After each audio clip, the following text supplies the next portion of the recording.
Hello and welcome to the Outer Worlds. This is Jewel Smith, and typically I stream on Twitch. I've been doing my live streaming on Twitch and only uploading videos to YouTube for the past several months, but Twitch is having a lot of problems. I'm assuming because everyone is in quarantine, staying at home, and there's a lot of streaming and a lot of watching of Twitch, and it's just beyond their capability to deal with. Hopefully I won't have any problems on YouTube, but we'll see. I guess I could have skipped streaming today, but I am very close to the end of the Outer Worlds. Right now I'm going through all of the quests that I have already completed. You can see there.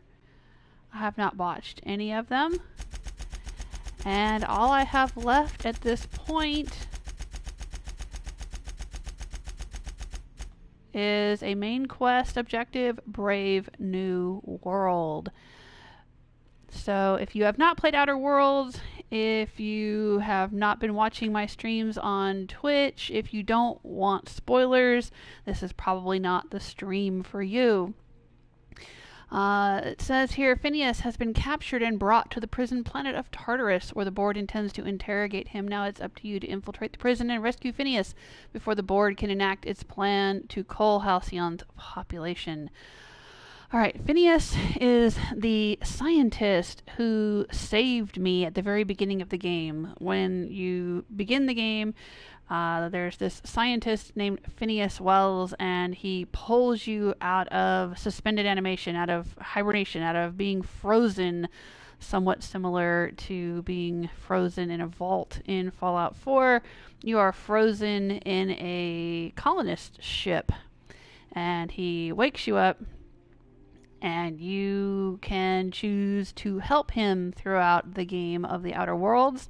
You don't have to, though. You can also choose to turn him into the authorities, because he is a rogue scientist who is wanted by the board. The board is sort of the government of the Halcyon colony here, and there's many different factions in the game. There's lots of different quests and side quests, lots of different planets. I have a ship called the Unreliable, and I have a crew that includes Ellie, our surgeon, Felix, our heavy, I guess. His skills seem to be related to muscle, and Nyoka, who is an excellent hunter. You could also say she's a muscle, but she's more of a professional mercenary. Felix is just this guy you pick up on a space station who tends to like to cause a lot of trouble for authorities. And there's Parvati, our mechanic. There's Vicar Max, who I don't want to give away too much about him, but he has a very interesting character arc. He started out an extremely uptight religious person and is now kind of a rough and tumble rogue like the rest of us. And there is Sam, the cleaning robot, who has been modified to also be a combat robot. I don't really use Sam very much. In this game, you can have not one but two companions with you on quests. You can take any two of your crew. If you don't want to, you don't have to. You can take one, you can take none. It's totally up to you. I tend to take two with me because it's helpful, and also because they will talk to each other and talk to me during various quests, and it's fun to hear what they have to say. Alright, I am level 30, which I don't know how close I am to the end of the game, but I have a sneaking suspicion I'm getting pretty close to the end. I got an achievement for hitting level 30, so I don't know if I'm going to be leveling up much more past this point. But I do need to spend some skill points, and I need to spend some perk points, and I also need to spend some perk points for my various crew members. It is a little bit of a party management game, not obligatory, totally optional. I think it would be a little more difficult to play this game solo, but not impossible. I have found it exceedingly easy up to this point to play this game. In fact, let's see here. There's this Adreno, which is kind of like a stim pack or a health potion.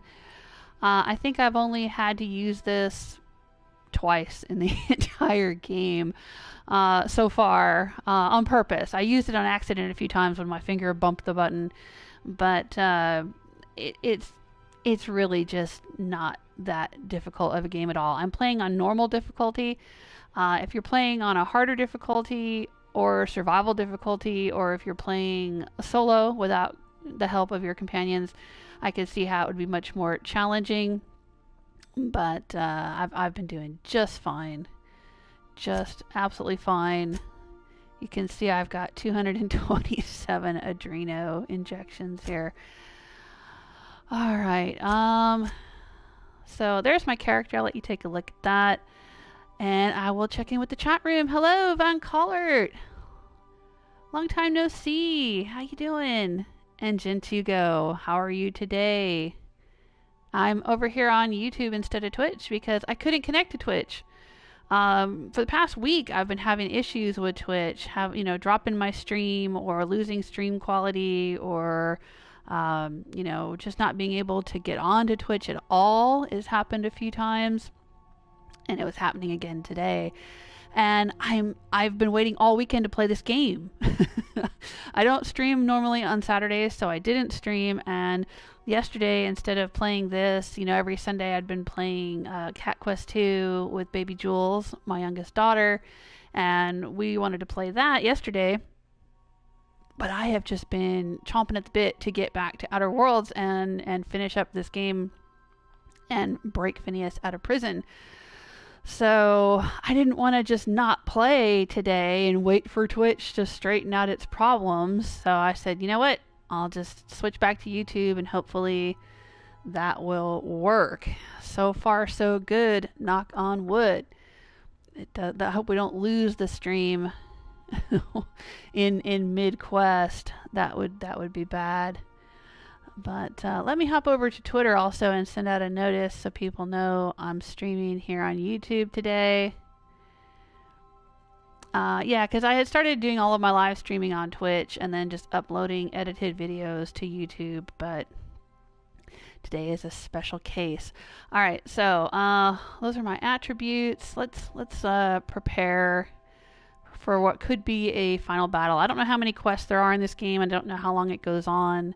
I haven't looked up any spoilers or anything about this game, or any walkthroughs or anything like that. So I don't know what to expect here. But let's prepare for the worst. All right, so far I've been putting a lot into my long guns because that's what I've been using is my assault rifle there. Let's see, doop.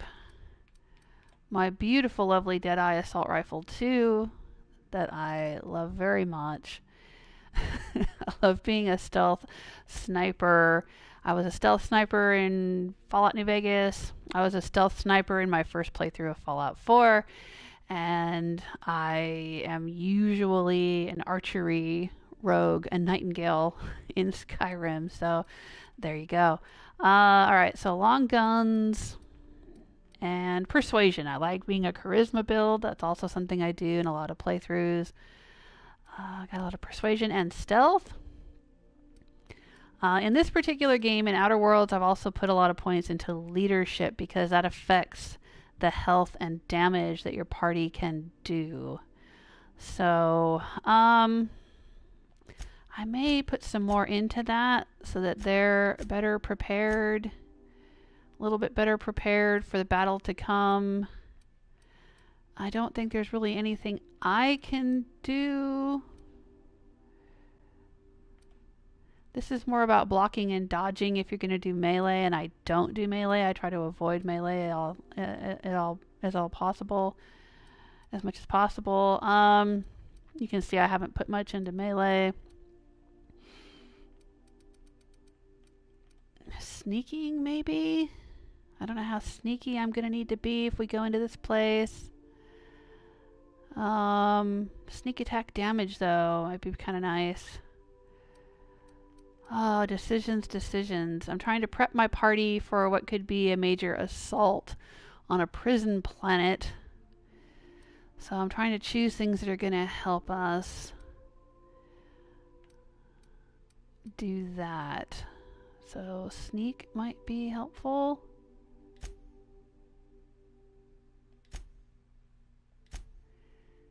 Yeah, maybe we'll go with that. That sounds like the thing to do.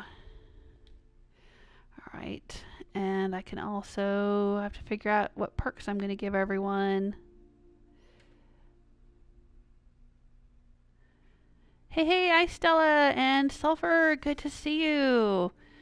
Sulfur says streaming to YouTube. Yeah, I was just explaining that. I think you missed it earlier. I couldn't get on Twitch. I just couldn't.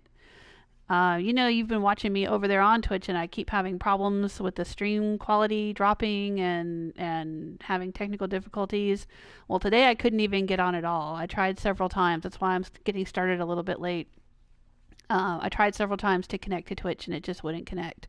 And I tested my internet connection. I tested the PlayStation Network speed. I tested my internet speed. It's not PlayStation or on my end. Obviously, now I'm on YouTube and it seems to be fine. So I think Twitch is just having problems, and I didn't want to skip streaming today because I'm so close to the end of the game and I really want to play. I didn't play Saturday, I didn't play Sunday, and so I want to play. I don't want to have to wait for Twitch to get itself sorted out. So I decided to go with YouTube. Yeah, it's YouTube time. That's right. All right. So we got to prepare for the battle to come. And I have a perk to spend, but, you know, I'll be honest with you, I don't think the perks in this game are really very good. Alright. I mean, they don't excite me. A lot of them just really don't excite me. Carrying capacity, at this point I don't think I'm caring about that. Ranged attacks reduce target's armor rating by 1 point per hit. This might be helpful. Let's keep that one on the table. Don't go dying on me. This might be helpful in the battle. I mean, I was just saying earlier that I don't really use my inhaler much, but I don't know what's going to happen. The inhaler is like what administers the health, like the Adreno pack or whatever it's called, stim pack, health potion, whatever. This might be really helpful, but I'm not sure. Let's also look at... Ooh, science weapon damage could go way up. That might be handy. If I'm going to use the... I was thinking about possibly using the mind control ray. If we have to deal with a whole bunch of corporate guards in the prison, that might be really handy. So this could be useful for that.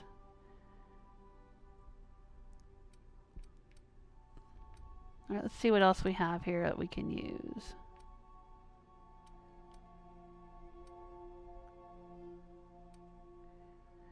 This could increase the damage dealt by science weapons. Might be handy. Killing an enemy reduces the remaining cooldown time of companions' abilities. Now this might actually be really handy. Using a companion ability has a chance to reset other companions' abilities. Because I have a feeling I'm going to be using... All the companions have special moves, and I have a feeling we're going to be using those in this battle. When you critically hit a target, you have a chance of immediately resetting the cooldown of a companion ability. That could be helpful. So, what am I going to go with? Increasing the damage of my science weapons or improving my team? I'm probably going to go with improving my team because that's the way I roll.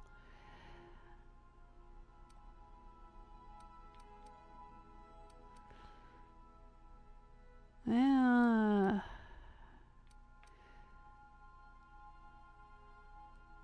Or I could give the companions a better critical chance. Let's go with something else here.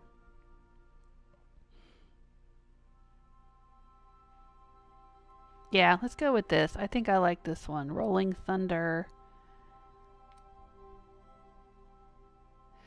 That or penetrating shots. Don't go dying on me.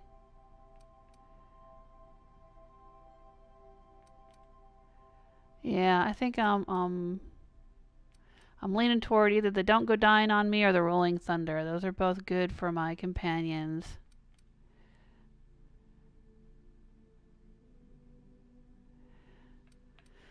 Oh boy.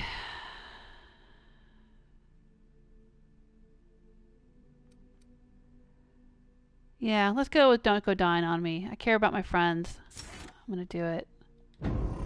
Even though I don't use my inhaler much, I could use it and bring them back. So that's good. That's good. That's good. Okay, I want to go with that. Because you know I'm going to be heartbroken if Max goes down. Or Nyoka. Those are the two I'm taking with me. Those are my two favorites. My best friend and my boy. He's not a boy, though. I know. You know what I mean. My main squeeze. My wicked Vika. Alright, let's see. I got my pistol. Yeah, that's good.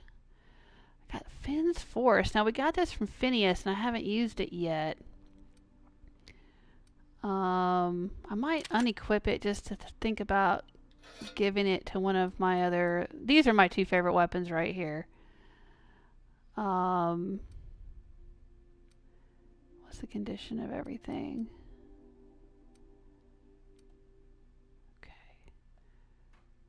Repair all equipped. Yes. Okay. Alright, Ellie. You're not going to come with. But let's go ahead and grab you a perk. Which perks available here?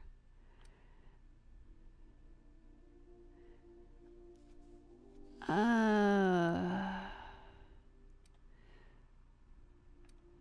see. What's this one? Alright. I'm not going to take her with me, but this sounds pretty cool. She is a doctor, so let's go with that one. Alright, Felix. Felix is my second tier. If I don't take Max or Nyoka, I'll take Felix. What have we got from him? In fact, you know what? Maybe I should take him instead of Nyoka because he's got this damage to corporate military, damage to cowering enemies. He does extra damage.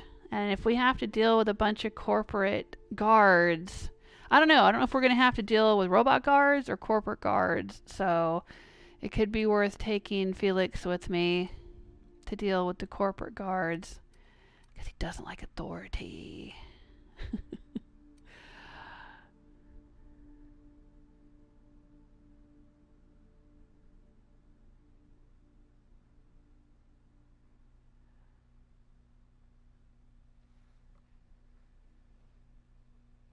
Oh, Sulfur's been playing through Fallout 4. You're on your way to Diamond City. Says, I'm not that interested in helping settlements. We'll see. It's optional. It's totally optional. It's totally optional. Just because I was really into it and did a lot of settlement building doesn't mean you have to. It is a completely optional feature of Fallout 4. Don't feel like you have to. Really, really. Even if you end up going with other factions, being involved with other factions, you know, you might have a little bit of activity with the settlements, but not that much. Like, you don't really have to worry about building them up or doing too much with them if you don't want to. It's fine. My oldest daughter did not like doing settlement building or doing anything with the settlements, and she did not join the Minutemen or, you know, do any of that. So, you know, it's totally optional. Totally optional. Hi, Stella says, I knew you would love Nyoka. She is so cool. She's so cool. Alright, let's see here. Yeah, she my best friend. I like her very much. Let's see. These are all the same for all of them. The ones that are different for each companion are these ones over here. Boisterous. Yeah, I bet Felix is boisterous. Oh, I could have him take aggro. Oh, I don't know if I want to do that. Increases ranged weapon damage, increases melee damage. He likes to get up close and personal. Let's give him some melee damage increase. Yeah, we'll do it. Okay, Nyoka. What are you gonna do, my friend?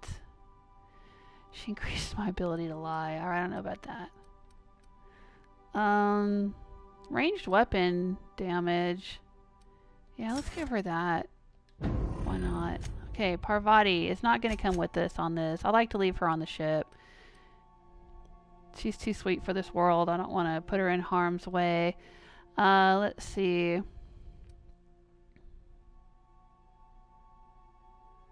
Yeah, I don't really care about that. I don't use my tactical time dilation in this game. It's kind of like VATS, and I just really don't ever use it. I know that like it has its benefits, and there's perks where you can do more damage when you use it, and there's like ways to target, you know, critical body parts and all that. I just like trying to headshot everything and leave it at that. I haven't really used the TTD much. Let's see.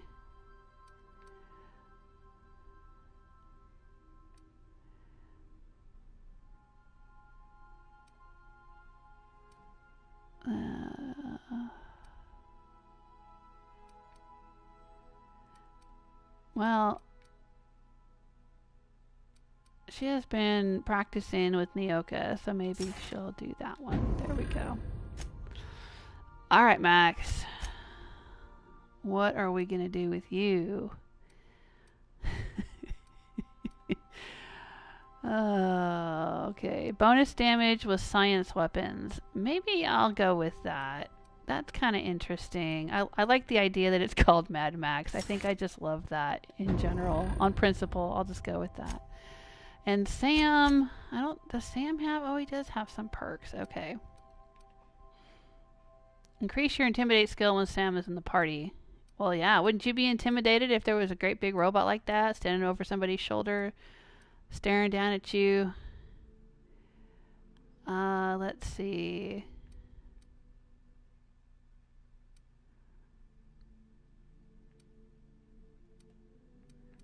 Yeah, let's go with intimidate. Sure. It doesn't matter. I'm not going to take him with me in this battle, so I don't think it really matters. Alright, but let's take a look here. I'm going to compare her. Every companion gets a ranged weapon and a melee weapon, so let's see here. The Mandibular Rearranger doesn't do much damage. I could probably improve it. What about this one? Let's take that off. Yeah, I'm thinking more along the lines of Max using that, maybe. Let's see what he's got here. Alright, so right now he's got an assault rifle that does corrosion damage.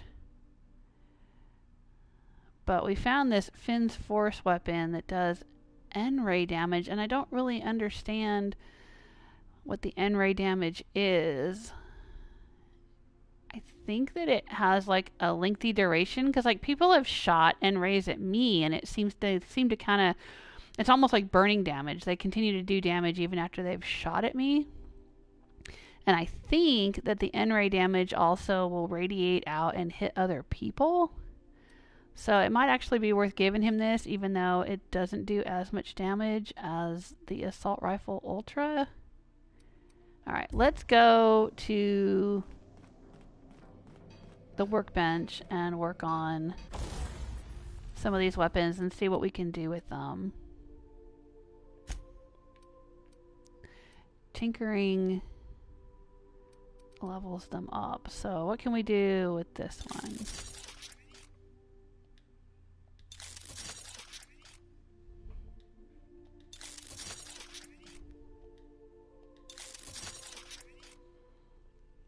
Not bad, not bad.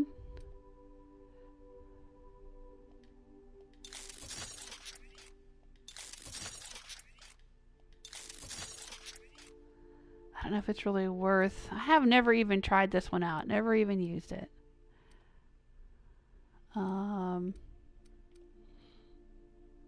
Ooh, I could improve my Deadeye assault rifle.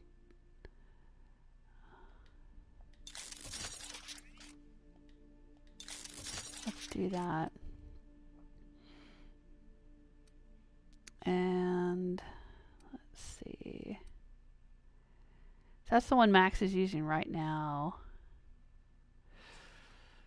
I don't know. They're pretty close to each other.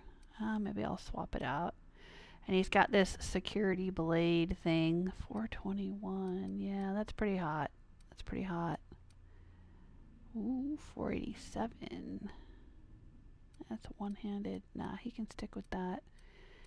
Alright, well, okay. Let's look at armor. I'm not going to wear this into battle. I think I'm going to switch back to my... There we go. Because that has much better armor. 44 compared to 20. If we're going into a real hellacious fight, I want to be ready.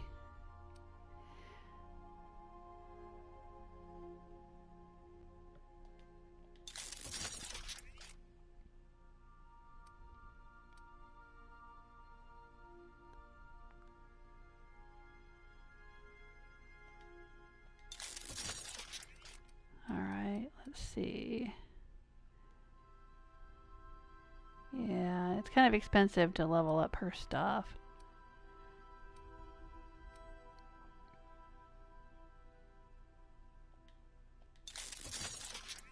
I might want to wear that when I go in.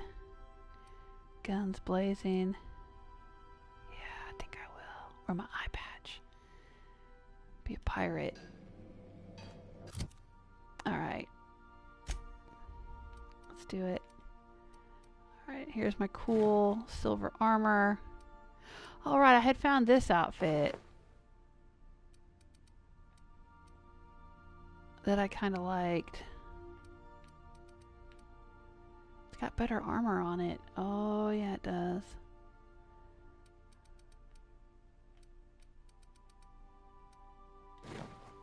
It's exactly the same, but this is 44 and this is 49.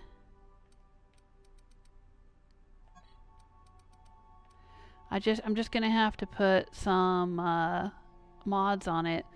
Silver Tongue and Nightingale. Yeah, let's do it. Let's do it.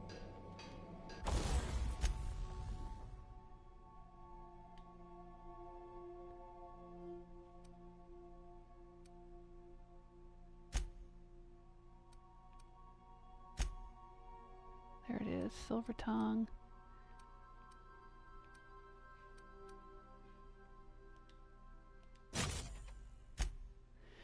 And Nightingale Step, yeah. Ooh, what's this? What's the difference? Oh, this one's pristine. But they're both 25%. I'll go with the pristine one. Okay. And we can put a gadget mod on this. Alright, so what can I do here? This mod makes you temporarily invulnerable and increases your regeneration for a short time. Alright, that could be helpful. Electrocharged surface stuns and damages melee attackers. Could be helpful. Chronofield restores some of your TTD meter. Yeah, I don't give a shit about that. Okay. I'm going to go with this one, just in case. I mean, I don't usually have a problem with my health getting too low, but we never know. We're going into a big battle, so maybe this is good to have. Now, what else have I got here? Insulated. Increases body armor and helmet armor ratings against plasma. Increases against physical damage. Increases against plasma. Or what's the difference between these two? Oh, this one's a 10. Holy crud. Okay. And increases body armor and helmet ratings against physical damage 3. This is 5. Well, this is only against plasma damage, though. Oh, what the hell?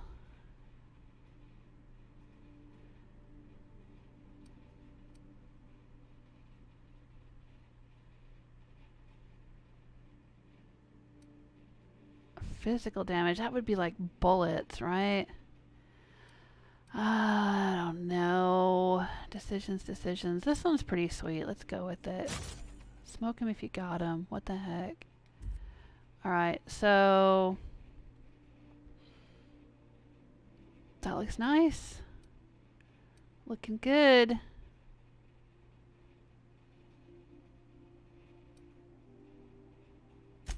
Anything I need to repair? Nope. Ooh, I can upgrade this. Let's do it. Yeah. Look at that. That's pretty sweet right there. All right. That's what I'm talking about. Now I'm up even way higher than Max's armor. Or Felix's armor. Holy crud.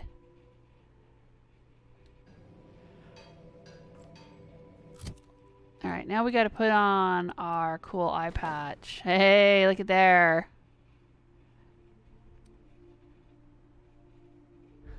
Ah.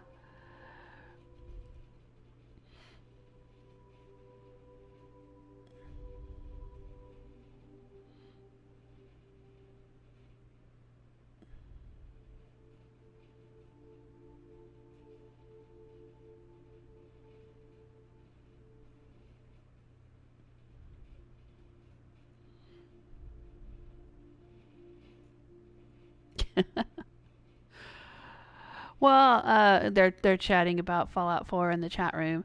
Stella, I do have settlement tours from way back when I first started my channel. They don't really involve gameplay elements too much, I don't think. They're just strictly settlement tours.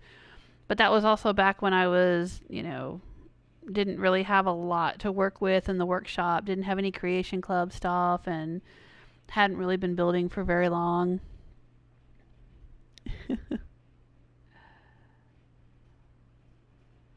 Yeah, on PC there's a mod you can get where it does the building for you. You can just say, I want a house here, or I want a shop here, or I want, something here, and it'll just, you leave and come back and it's just built already, and you don't have to mess around with the building components. I know, because my daughter can't stand that either. She gets very annoyed and frustrated with the building mechanics. So she's got that PC mod. Hey, thank you, Sulfur! Sulfur is dropping a tip in the super chat tip jar. Thank you so much.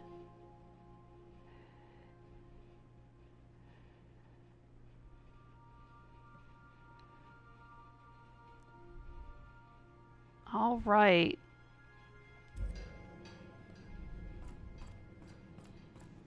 Let's put some of this stuff away. Fine, I'll pay you back for all of it.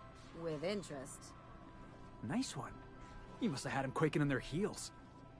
I mean, I wasn't really gonna do it. I just wanted to make them feel bad. Pay you back with interest. I gotta remember that one. Would have felt better if it had worked. Those two. Alright, let's see. I'm gonna store this. And this. Science, persuade, engineering, sneak. Okay, that's fine. Let's look here. I don't know if I really need to take... I don't know. I want to use my mind control ray, I think. I don't know if I need to take... Well, this does shock damage, so if we have to deal with robots, maybe I should take this. How did I end up with a plasma launcher? I'll hang on to Finn's Force. I might give that to Max. Alright. Let's put the plasma launcher down here.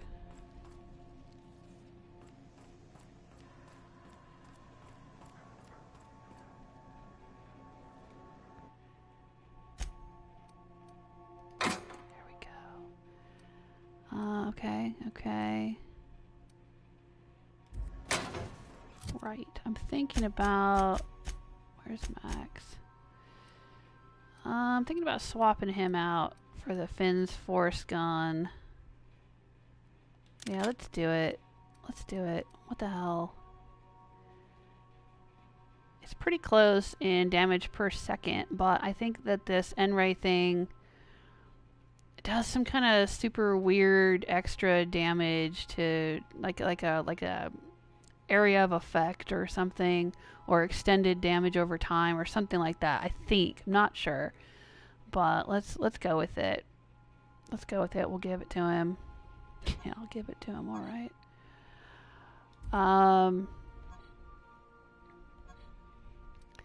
Let's see. And you can just stick with that. That's fine. I wonder if I should take this one with me just in case I decide I want to switch it with him. If I don't like what the N-ray is doing, I might want to switch it out. Alright. Alright, so, okay. If I take Felix with me, what's he carrying? He's got this thing. That's decent. He's got this impact hammer. Okay. Okay. Let's go mod that up. Let's see what we can do with it.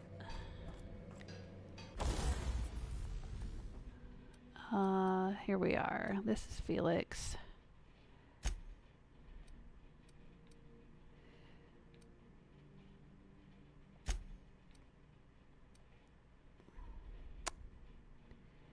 Yes. Let's see what we can do here. Power grip, speed grip, sure grip. Let's go with power grip. And plasma. More damage in general or N-ray damage? Oh boy.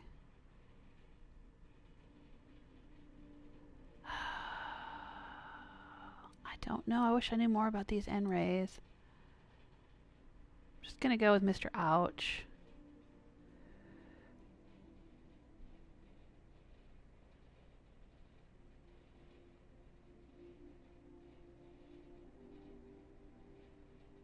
Okay, Lord Runoff is saying N-rays ignore armor.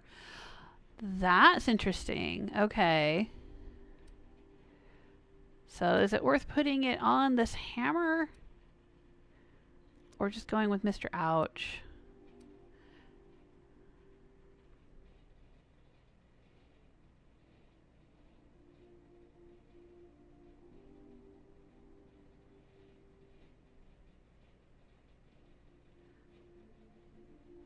Oh, Sulfur's talking about Granny Junkie.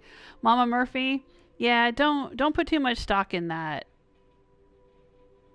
It's not a spoiler or anything, but honestly, Preston is not doing what Mama Murphy tells him. Preston, trust me, Preston's doing what Preston wants to do. He's just, you know, he's kind of like humoring Mama Murphy because she's old.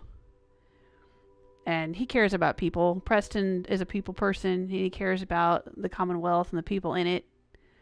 But yeah, don't read too much into that.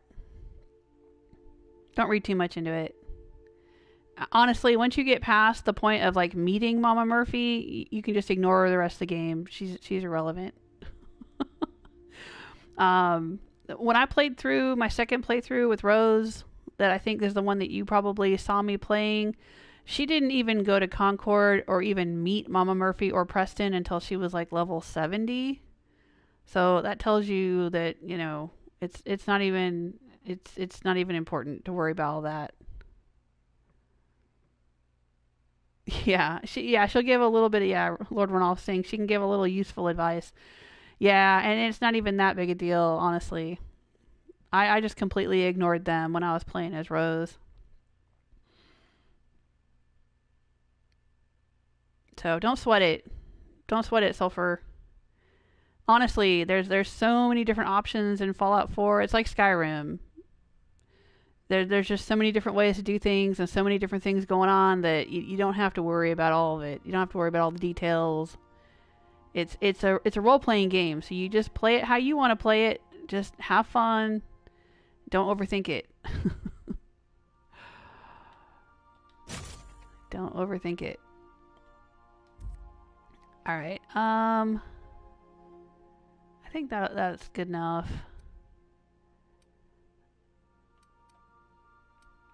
Yeah. Does she not have a grip on hers? What is this? Speed grip. Sure grip. That's all I got. Alright, doesn't matter.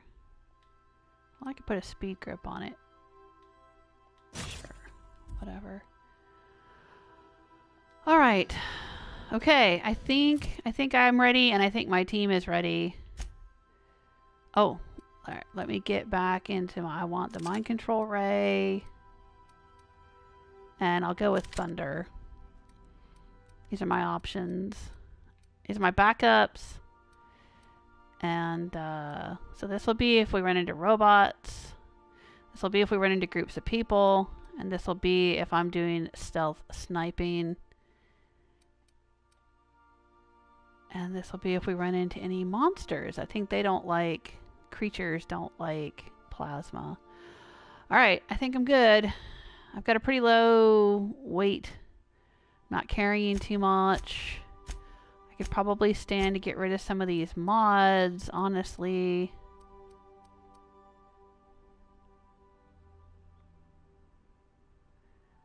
Or store them somewhere.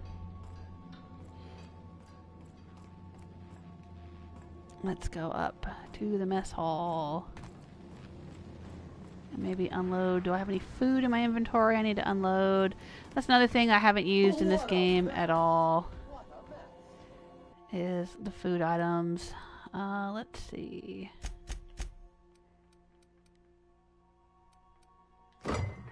Yeah, we'll put this in here.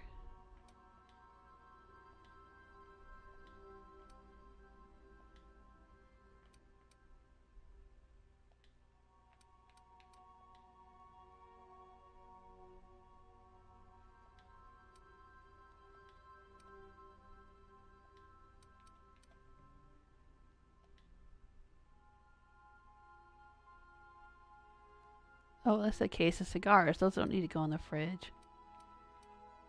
Alright. Let's get rid of... I do not eat borscht and baked beans, nor do I let my crew eat them. Screw the borscht factory.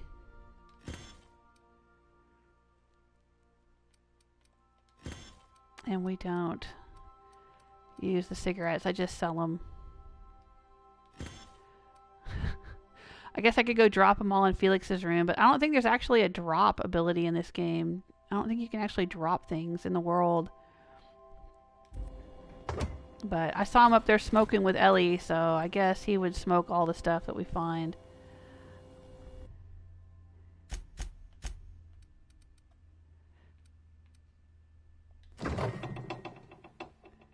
Okay. I think that lightened me up.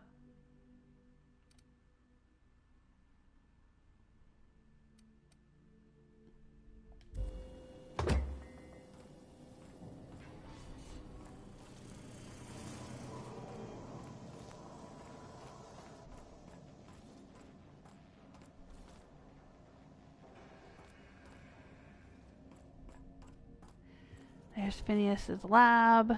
His secret lab in an asteroid. Oh, I got a thing in my captain's quarters. Where did that come from? That's new. Yeah, you get all these like little decorations and things depending on which quests you do and how you do them. You get these different items. This is a new one, and I don't know where that came from. It doesn't give me the option to examine it. Where would this be from? I don't know which quest I did recently that got me that one. Or maybe they show up after certain achievements or something? I don't know. Weird. Okay. It looks like I ripped it off the wall somewhere.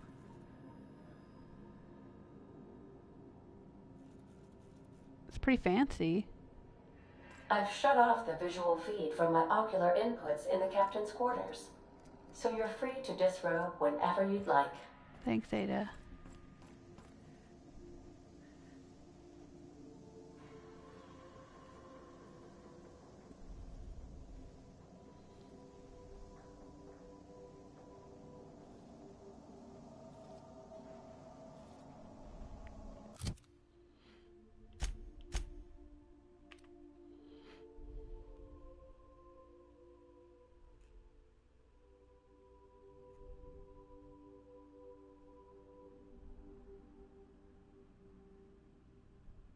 Yeah.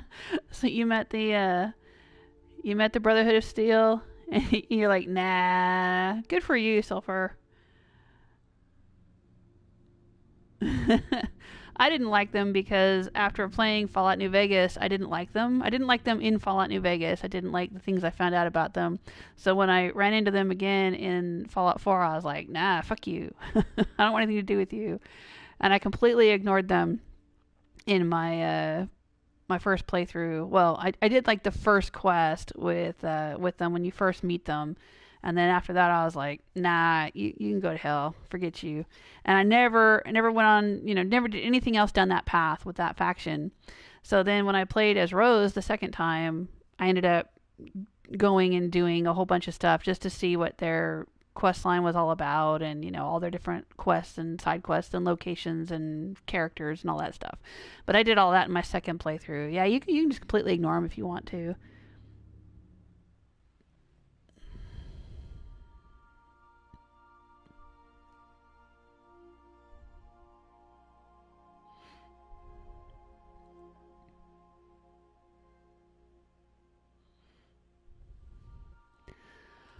Okay, here we go. Maybe I should do a hard save. Hang on. I'm going to do a hard save right here. The screen is going to go blue for just a second, and then I will be back. I'm back. Okay. Captain, as it appears we may soon be embarking for a maximum security prison planet, Okay. I believe the crew would like to speak with you to, as you humans put it, air some concerns. Oh. Really? Holy shit. Those board goons kidnapped Mr. Phineas and hauled him away to Tartarus. How are we gonna get him out? I never got to know Doc Wells. We ain't friends or crew. But he's still one of us. He's the reason the boss is up and walking right now. We can't just leave him to die in Tartarus. To extract the scientist, you will need to infiltrate the Labyrinth. But that course of action is likely to be quite dangerous, Captain. I got the crew gathered around the table. It's just like in the movie Serenity. Oh, they ain't gonna see this coming. Isn't that what Malcolm Reynolds says? I aim to misbehave. Ooh! To extract the scientist, we will need to infiltrate the labyrinth. We can't abandon Phineas. We have to free him if we've any hope of saving the colony. What's so bad about the labyrinth? Great. Figures I'd be the one that saved the day. No. I'm not going to be like that. All right. We can't abandon Phineas. We have to free him. I am programmed to warn you whenever you exhibit inclinations toward risky behavior. Breaking into Tartarus will not be easy. Getting in is the simple part. It's getting out again that's the trouble. Trust me, I know. Yeah, I think you've been there, Let's just right? do it. Kick down some doors, grab Doc Wells, and cut a path out. We don't need a plan. We got guns. If you really mean to do this, you should see to your final affairs and close out any unfinished business. Once you sneak into Tartarus, you may be there a while. Or permanently. Dun dun dun. This is giving us the past the point of no return warning. We're doing it. Everyone strap in. We'll go eventually, but we'd better prepare. Crew, what do you think about all this? It's the craziest plan I've ever heard. And I mean that as a compliment. You didn't hire me to think. And I ain't about to start now. You're my boss. And I'll walk into fire with you. Aww. I think it's insane. But maybe the colony needs a healthy dose of insanity right about now. I know it's dangerous. And I won't lie and say I'm not scared out of my wits. But I couldn't live with myself if we didn't do something. You're asking for more than bravery from us, Captain. But there are worse ways to go than dying for a good cause. I'm in. Aww. Let Sam get the grime out. It's what our units do best. The entire plan is a terrible idea, but I admire your bravado, Captain, which leads me to illogically believe, against the odds, that you will be successful. Oh my god. I'm a little choked up. Wow. Okay. I think we're ready. I don't really think there's anything we need to do. We're doing it. Let's strap in. If we don't make it, At least it'll be a great story. Got my trusty tossball stick, got my ass-kicking boots. That's right. I'm ready, boss. Woo! Outstanding. You can count on us, Captain. We're crew. For real crew. That means we got each other's backs. Right? Never thought I'd volunteer to break into a prison. Seems like your tendency towards risky behavior is rubbing off on me, Captain. Command not recognized. Yeah, I'll rub something on you later, Max. Captain.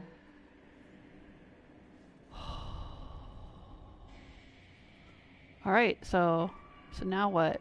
I just go and tell her to take us there. Oh, but I want to look at my crew. They look so cool. Oh.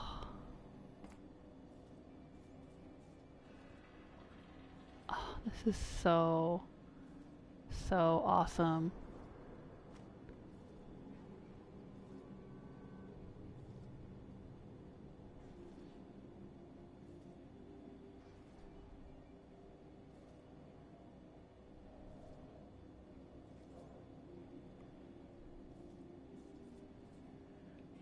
Okay. All right, we're doing it.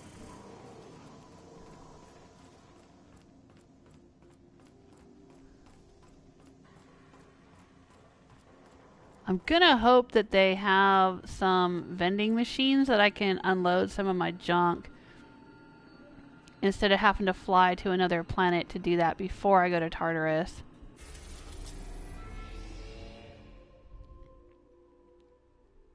Here we go. You are about to assault the Labyrinth on Tartarus and determine the fate of the Halcyon colony. If there's anything you want to do before you enter the prison, do it now, before you cross the point of no return. Would you like to continue? Yeah, I think I have no other quest on my quest list at all except this one, so it's time to go. Would you like to save? Sure. Let's save. Oh my god, I'm so excited. I'm so excited. I am pleased to inform you that we have arrived at the Labyrinth. Please be advised that the punishment for trespassing is execution. Please be advised that electrical storms on the surface of Tartarus make departure impossible at this time. Of course. Do you know anything useful about Tartarus? Resident count is as follows: 3,071. Resident deaths, including but not limited to executions, are as follows: 1,684. Resident escapes are as follows: 0. The interior can be chilly. Take a scarf with you, Captain. I would also ask that you leave your captain's ID with me, in the event that you do not return. Nice try, but not happening. You promise not to leave without me? I can make the assurance that I will not leave with another captain unless you do not return within 876,541,652 hours. Oh, speak of the devil. Captain, I am receiving a transmission from the prison's docking authority now. Attention, unauthorized spacecraft. This is a maximum security installation. Your presence here is an explicit violation of UDL corporate policy. You are hereby confined to your docking platform until a ticket detailing your crimes has been filed and notarized, at which point your vessel will be seized and you will be executed. Okay. How long will that take? I wager it'll take a bit longer than it takes you to lose your patience and storm out of your ship looking to get shot. To be honest, that'd make my job a lot easier. You come out, we shoot you full of holes, and then everyone goes about their day worry-free. Except you. You'll be dead. Okay. Hey, how do I know you're a real officer under that helmet? Show me your biometric ID. Fine. Execute the chairman's eyebrow stylist over the last... you whole head. Alright, I'm gonna go with persuade. Alright. I'm feeling generous. I'm transmitting the idea of a productive, law-abiding employee so you can see what one looks like before you die. Anyway, Tartarus Docking Authority signing up. Hang on. Another ship just pulled into your dock. What? Wait, is that from the Groundbreaker? What? What the? Pay no mind to that. Just have a pleasant day. Transmission terminated. Biometric ID received. Transferring data to external cartridge. How can I be of assistance? Holy shit, so did I just get a disguise thing for my shroud? I can look like one of the guards now? I mean, I thought I already had a corporate guard ID thing for my super sneaky shroud device. I'd like to learn more about the colony. I'm in the mood for some... Okay, talk to you later, I Ada. request you do not wake me if I am sleeping upon your return. Have fun with Sam. Okay. Let's check our journal. Make your way through Tartarus and confront the person who runs the board's operations. Alright, but he said there was a ship that landed from the Groundbreaker.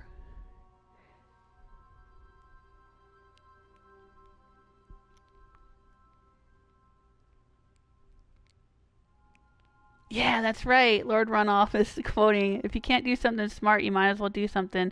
It's do something right, I think is what they said. Yeah, that's what Shepherd Book would say. Okay, and there are vending machines on Tartarus, Sulfur's telling me. Okay. Alright. Here we go. Here we go. Now, forgive me if I don't check in with the chat room. I'm going to be like real into this here. I may check in if there's some long loading screens and things, but this is the first time I've ever done this. So I'm going to be, you know, focused on the dialogue and the combat and everything. Feel free to chat amongst yourselves. Here we go. Big decision to make here. Who am I taking with me? I'm definitely taking Max. I'm not doing anything without him. But Felix, I think, has some bonuses toward kicking corporate goon ass. Nyoka, though, is just a general good ass kicker, and my best bud. So I don't know. Decisions. All right, Nyoka, you're gonna stay here because you're my second in command, and if something happens to me, it's your ship. All right. I'm gonna take Felix. Here we go.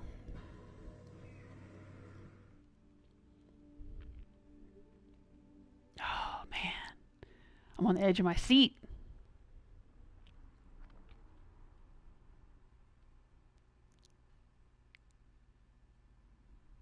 Are we gonna walk into a firefight? I imagine we are.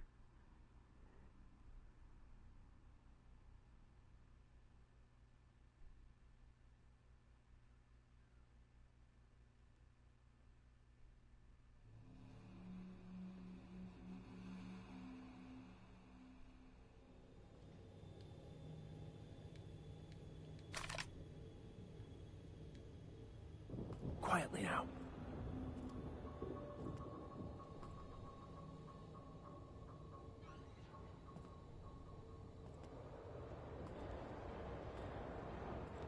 They're not waiting for us.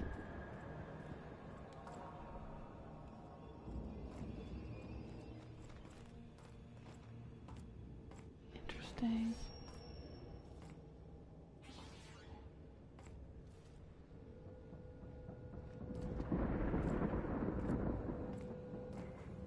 Alright. I guess we have disguises. Holy shit! Not while I breathe. Somebody Push on, tossed this Mardad. garbage out the airlock.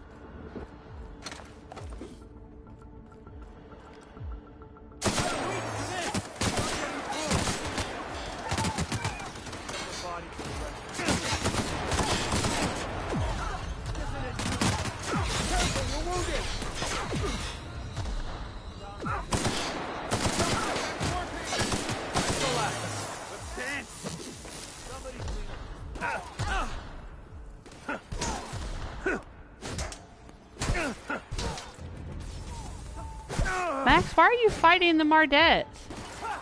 Hey, Max is hurt! What the fuck? Okay, hang on. Somehow my crew aggroed their crew. Oh my god, are you kidding me? Is that a thing they're gonna let happen? They're gonna have the Groundbreaker crew show up and then aggro my people? The fuck is that?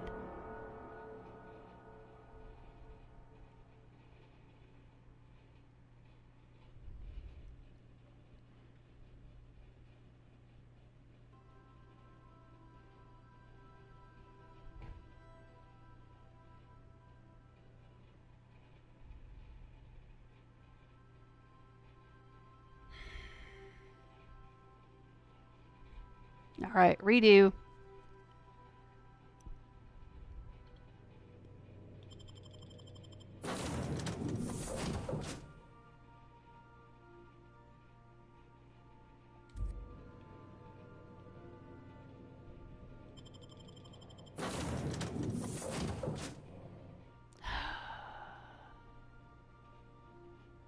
Did I do that? Did I accidentally hit a Mardette? Or did one of my crew hit them? Because that's what I'm wondering. Did one of my crew hit a Mardette? Because they seem to be aggroing on Max. Like, he's got that N-ray gun. So, did, like, his N-ray damage hit them?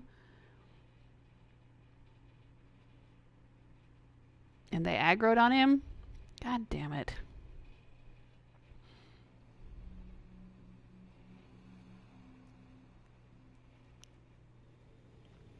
Alright, well, that being the case, we'll switch him back to this.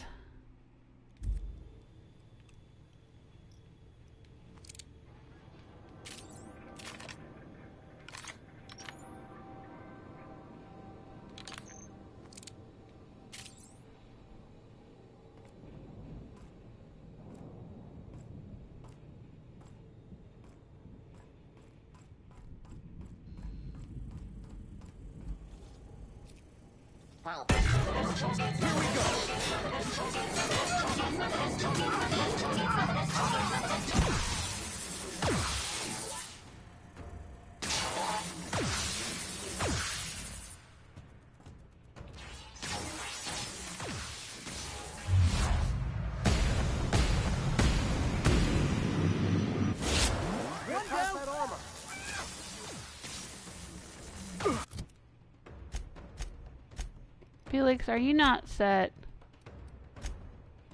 to aggressive? No, he is not.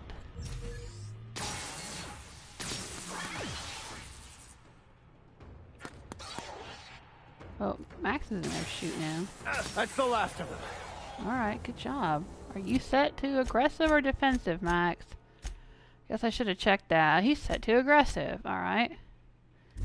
Well, if we're trying to be kind of stealthy, maybe, then maybe I shouldn't do that. Alright, that's not so bad. Alright. The captain did right by us once. Now it's our turn. The board will never own Groundbreaker. Not while I breathe. Push on, Mardats! What? What was that? What was that? What's that noise?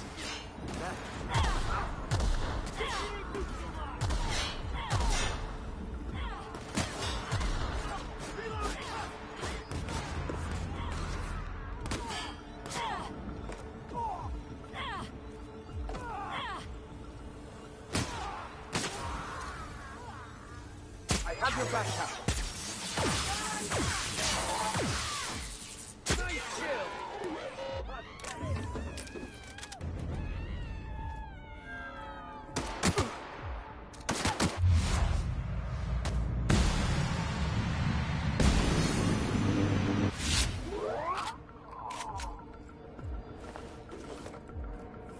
Aw, Mardette went down. I hope Junlei didn't get killed. That would suck.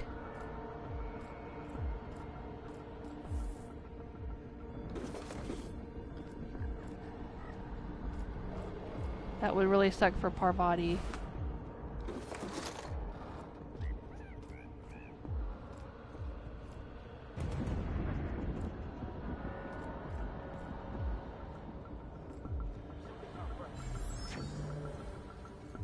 Now keep quiet.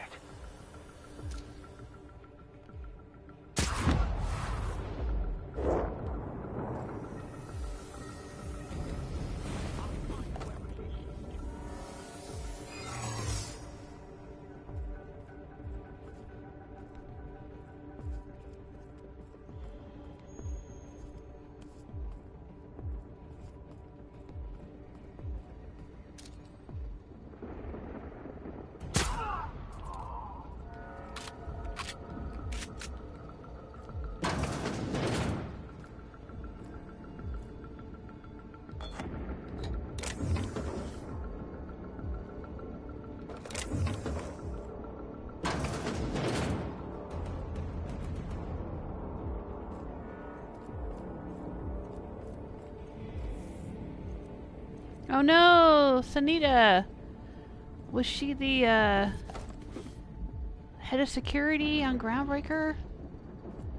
Oh, the one that was banging that outlaw dude that lived in the back bays? Damn.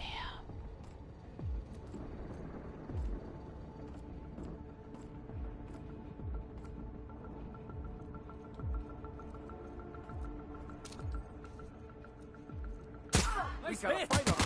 Nobody messes with you, boss!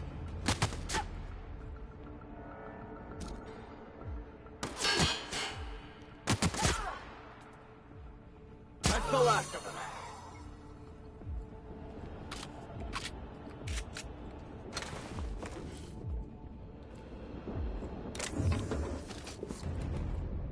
I think there was one down there that I didn't get. Oh, nothing in it anyway.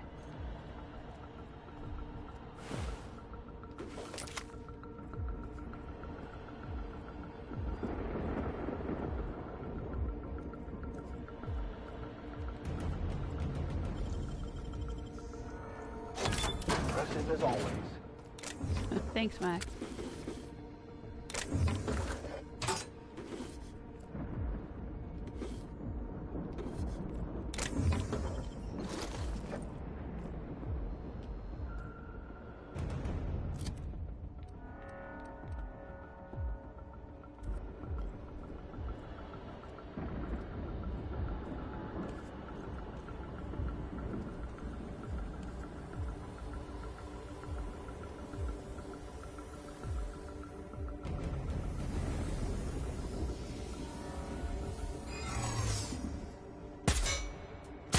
Try me?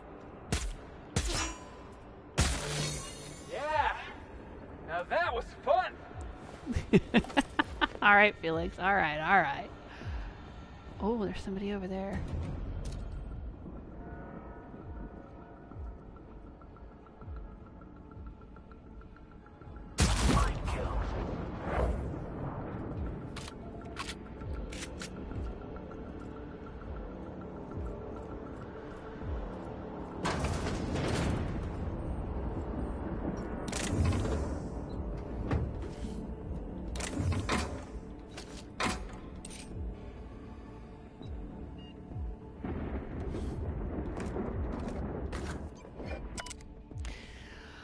Rotating password list. A list of passwords for something called a RAM. There are 3 columns, but only one is legible. The rest have been scratched out. Today's password from the column is one Akande. Alright, I think that's the person who runs the prison.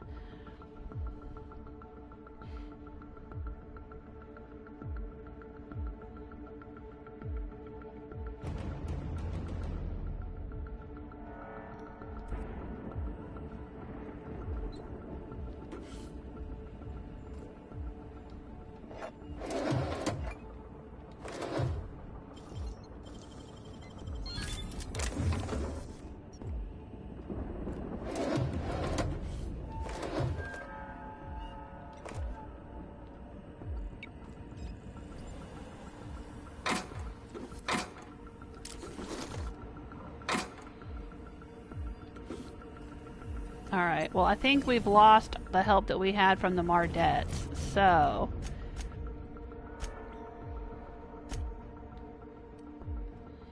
maybe we can switch Max back to that.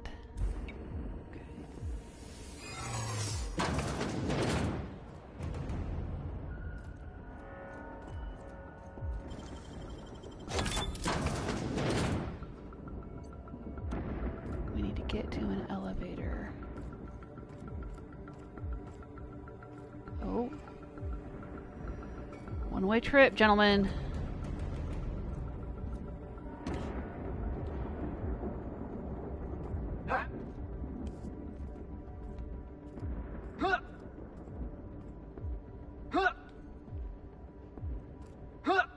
You guys all right?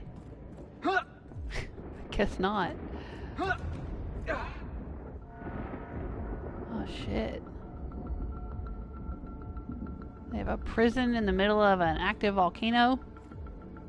That doesn't seem safe. I mean, not that they care about the prisoners, but don't they care about themselves? Alright, let's go. How long we'd lasted on the surface? Entering the labyrinth's the easy part. Making it back out. I'm still trusting your plan on that one, Captain. My plan is shoot the shit out of shit. I don't know if it's much of a plan, Max, but I appreciate your faith in me.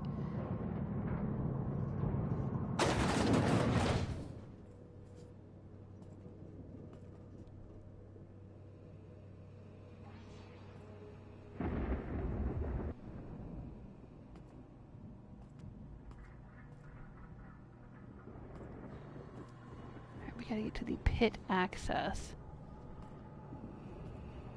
Lead the way, boss. I got your back. I know you do. I know you do.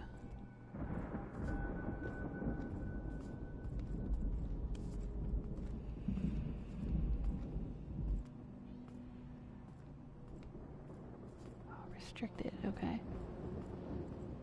Let's see what's down here. Restricted again. Alright, we need to get over there.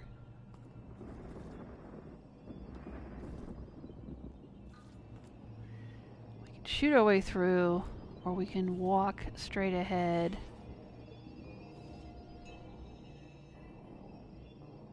Okay, let's check out this route.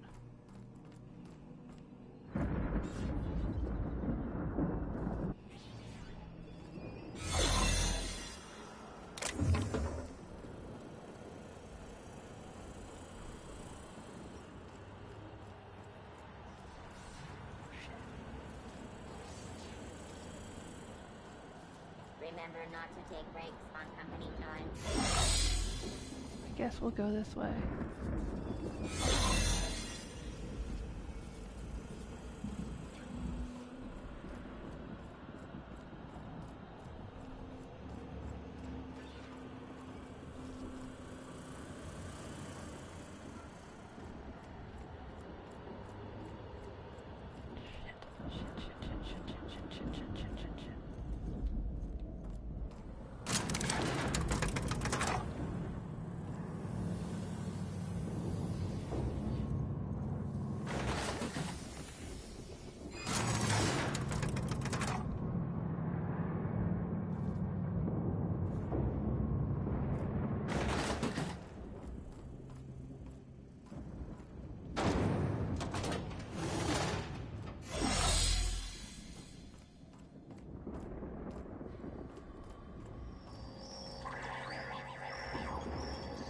How convenient. Point of interest discovered.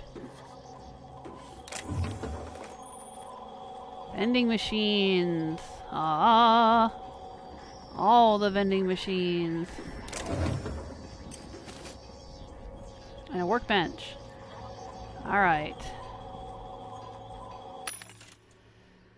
Let's sell our junk. Okay. And let's see what else we can sell in here. I don't need to be carrying all this stuff around.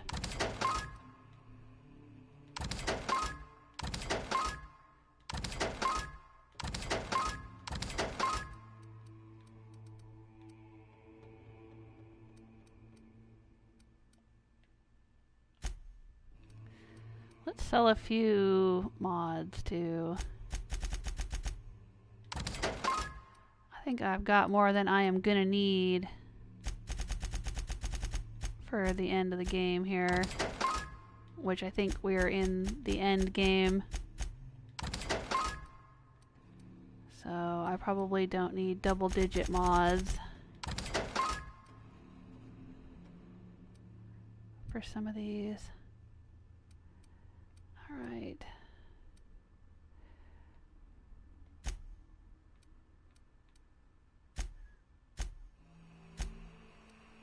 Alright, we picked this up from the guards as Max's old weapon. Ooh, flamethrower. I'll hang on to that.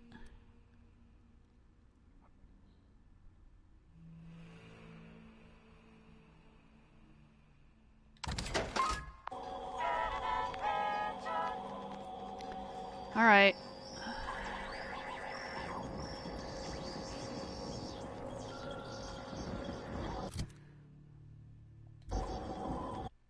Let's save the game. I'm gonna be saving often here.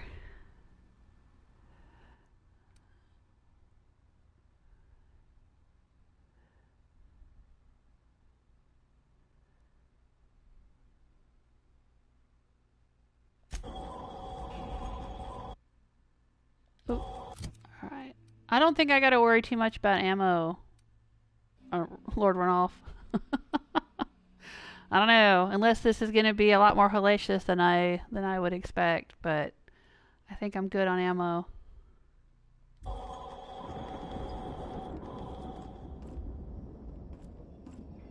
I don't know. Maybe those famous last words.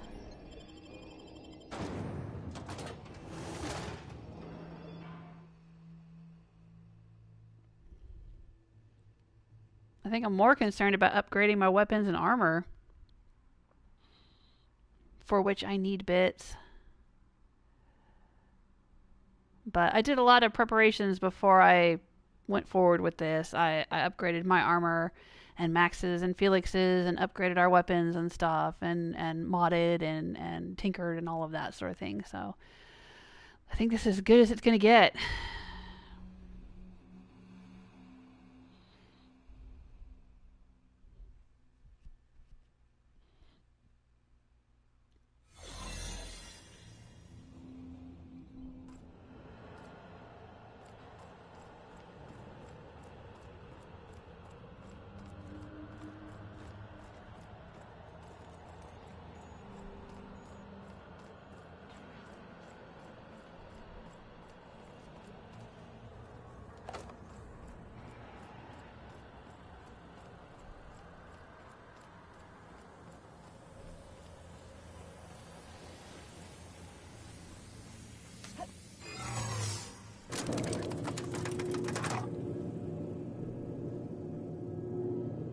I wonder if I'm going to have to kill all these assholes on the way out.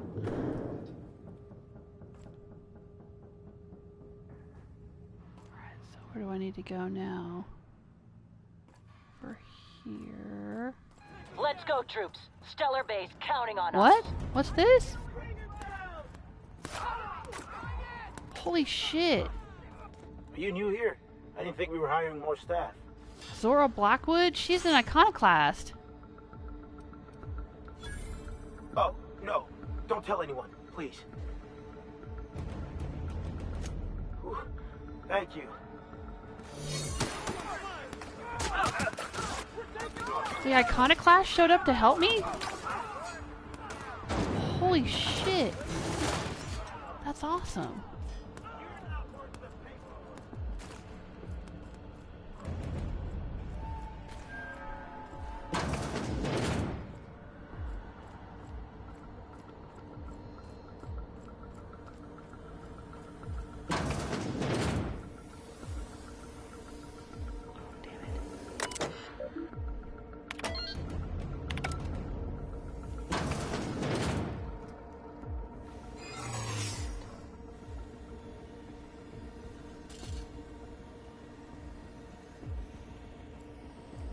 This guy. Chairman Rockwell.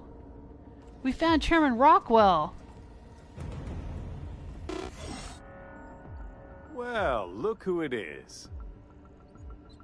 I'll be damned. I was prepping the studio for our announcement, and here you are as a bonus. And I see you've brought the kid along. The kid? Babysitters may be expensive, but they're worth it, you know. What kid? Yeah, keep talking, pal. I'll just keep thinking of a place to bury your body. And the convict. The vicar. You know, most How do you know about once us? they're out of prison don't seem keen on returning. Oh, I would go anywhere to see you fall, sir. When you go off and get yourself shot, try to avoid taking one to the face. I'll want it recognizable to show to my citizens. What's this announcement? Haven't you heard? Phineas is working for us now. It took some doing, but employing an efficient management strategy of putting our guns to his head seems to have done the trick. Shit. Please. Phineas would rather die than cooperate. Yes, he is an extraordinarily obstinate fellow, isn't he? Fine, he isn't working for us per se. Semantics, he'll come around. But that's between us. As far as my adoring citizens will know, we've turned a dangerous crackpot into a working-class man. It's a miracle. That crackpot is saving the frozen colonists you gave up on. Oh yes, go on, wake them up, add more mouths to feed. That'll solve our starvation problems.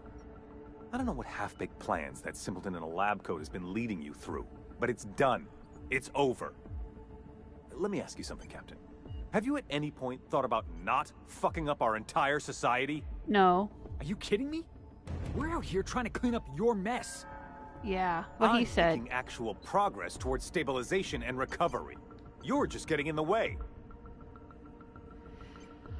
You know, I wouldn't have to if you'd be more cooperative. You know, the thought honestly hadn't crossed my mind. I'm just trying to help. You'd prefer to keep riding this downward spiral? I can fix this place. Okay, you're just getting in the way.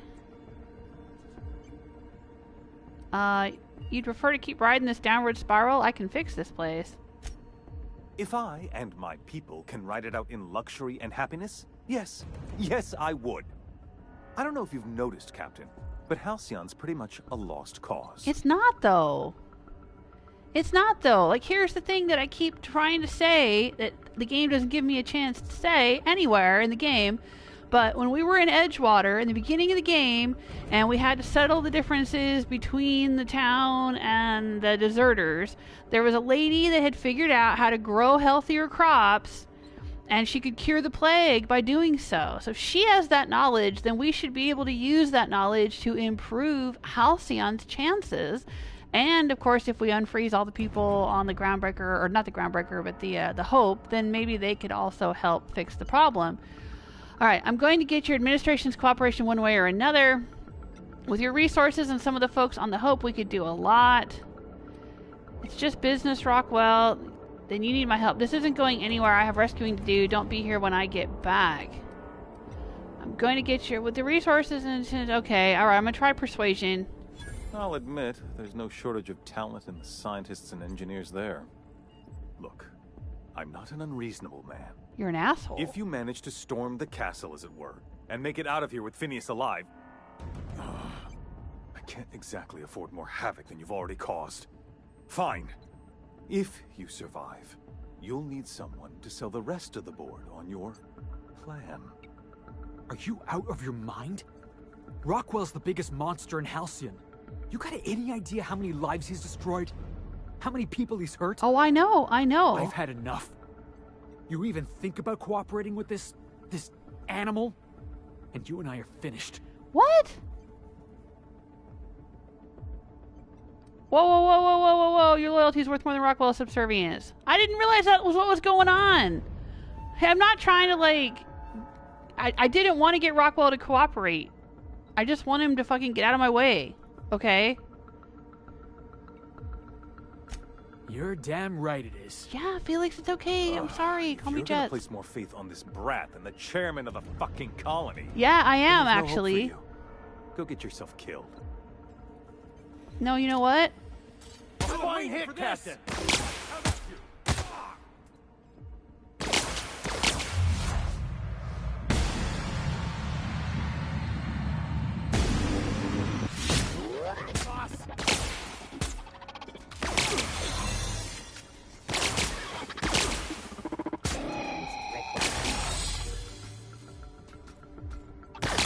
Attacking!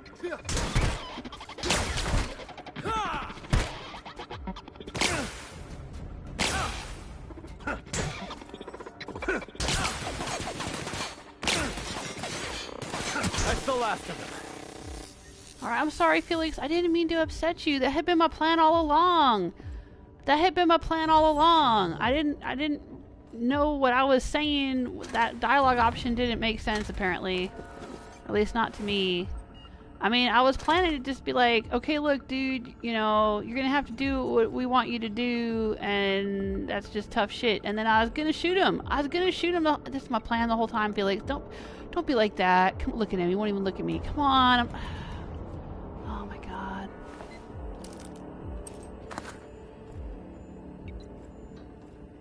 I didn't want to make Felix mad at me. God damn it.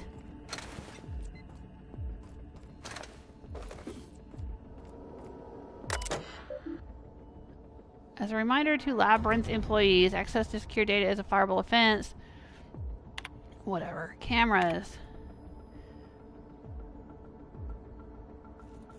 Don't know what we'll do about cameras. She says security footage ain't enough. They want proper reels. What's going on?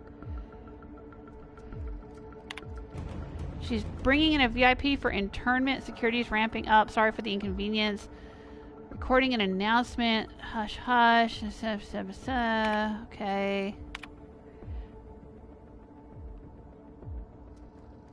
You have no idea how tough it was getting a fucking green tarp. What the hell does this even mean? What does all this even... Why does this matter? An assortment of adhesive notes. Rockwell visit. Confiscate badges. Reprint badges. Change maintenance locks. Order new locks. Reevaluate lockdown procedure. Intake bet over under. Bottles, cigs, weapons. Does any of this fucking matter? So I just walk in here and find the leader of the entire colony standing around with his thumb up his ass, and we have a little chat, and then I shoot him in the head, and that's that, without any kind of... I mean, that was unsatisfying. I mean, I'm happy to shoot him in the head, but it just... That just was because usually in this game, there's like some kind of dialogue option where it's like, no, you suck, parentheses, attack. I didn't see that. Maybe it was in the conversation options, but I didn't see it. I was kind of like trying to get to that point, maybe. Or just, you know, hear him out and hear what bullshit he was going to talk out of his stupid fucking yammering crap hole. And then I was going to shoot him in the head. But then somehow I'm pissed off Felix. Felix thinks I'm like going to turn on him. Like I'm not, you know... a freaking rebel and iconoclast along with him. Felix, I'm so sorry. Do you forgive me? Yeah, boss? Do you forgive me, though? Okay, I guess he does. That was badly written. I'm not satisfied with that at all.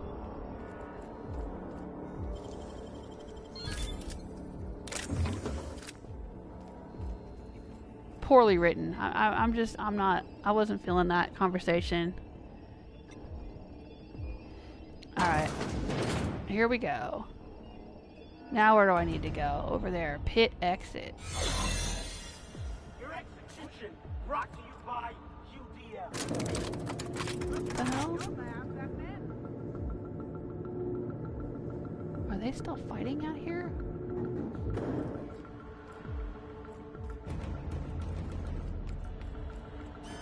Alright, MSI. I'm not one for rousing speeches, but the captain needs our help. What? So, fucking Monarch showed up? Fight. Oh, man. Investigating. Error. Employee information not found. Oh, fuck off, Megatron. Error. Paradox protection protocols have prevented me from registering your stated identification. Please report to your nearest mechanical engineer. Great.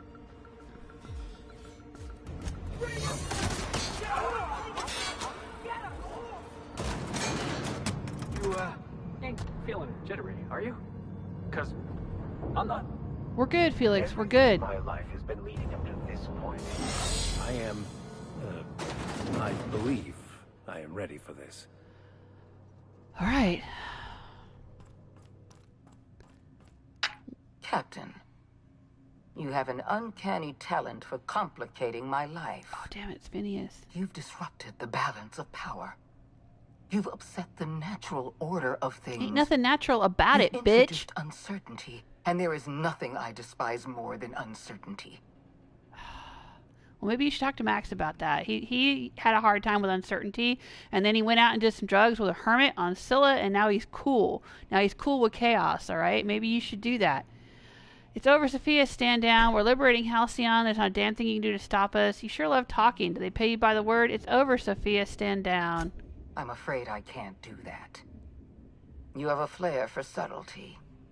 If you'd worked for me, you would have been the greatest fixer Halcyon has ever seen. For all your talents, you are the enemy of Halcyon, and therefore you are my enemy. So help me God, if you do anything to Phineas, I am gonna kill you 5 different ways. I'm here for Phineas, let him go, and you're gonna do your duty or die trying. I get it, let's move along. I'm here for Phineas. You make a nuanced and compelling argument. Here's my rebuttal. No. Dr. Wells is being held in my custody. His cooperation will prove invaluable, even if I have to beat it out of him. All that's left to do is put down this riot, arrest you, and then get on with the bloody business of saving this colony. Don't test me, it's bad for your health. You don't understand. Phineas is my friend, I'm not leaving without him. I don't enjoy the thought of killing you. There's been enough violence already. Let's talk about this. I'm not leaving without him. Friendship is magic. That's mostly correct. You're not leaving here at all. I take no pleasure in this, you know. I simply have no other option. Uh-oh, is she gonna gas me? Leaving you alive is too great a risk. Goodbye, Captain.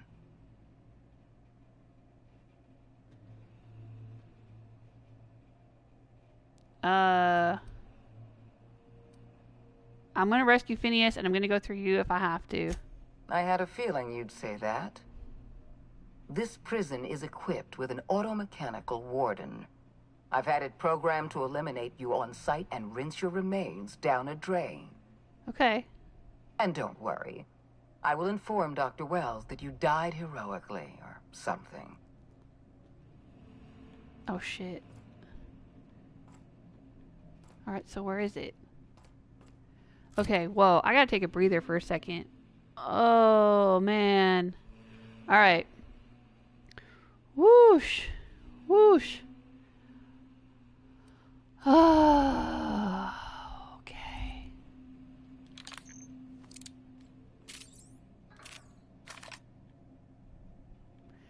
Alright, guys.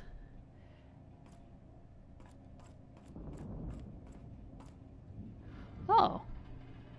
Ram, huh? I thought we had his password.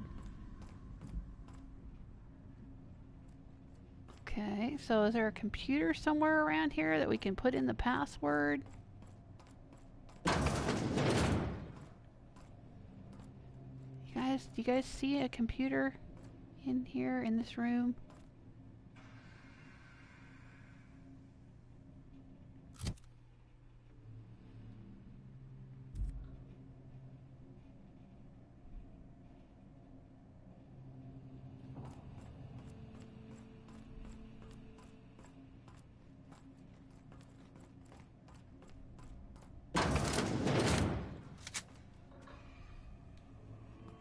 Got it.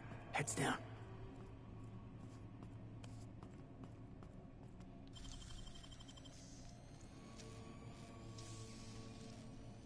You gotta show me how you did that.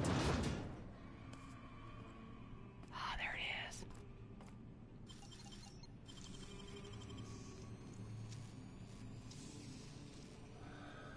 Great work. Alright, I didn't really get a chance to digest, but Monarch showed up. Okay, so the Groundbreaker showed up and helped.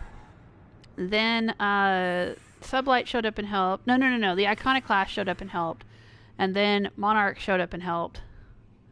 That is so cool. I love when the actions you take throughout a game pay off in the end of the game. I love that. I love it.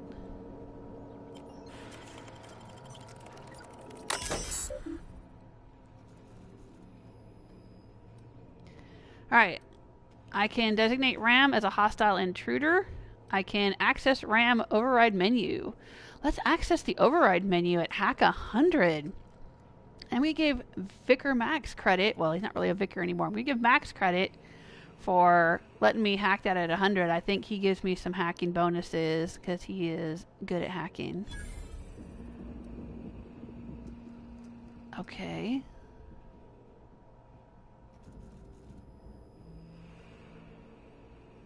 Damage to the RAM unit or Labyrinth personnel as a result of its security or safety overrides will be marked against employee blah, blah, blah, error who is currently logged in. Attempt RAM shutdown sequence. Activate weapons safeties.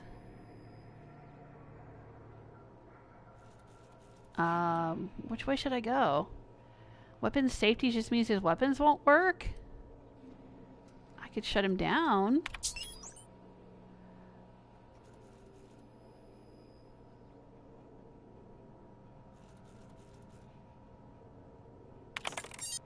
Okay. Bypass second password.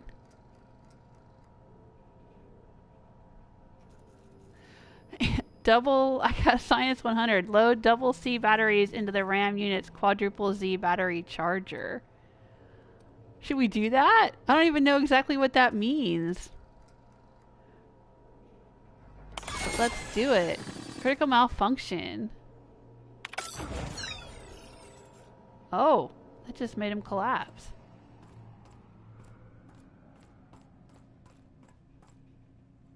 Okay. So we didn't have to fight him at all. Hibernation chamber key. Okay. Oh no. Are these all gonna open up and fight us? This has a feeling of an arena. Oh, these are people in hibernation. Why are they in here?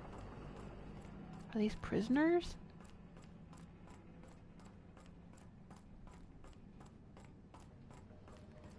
More sealed doors, okay.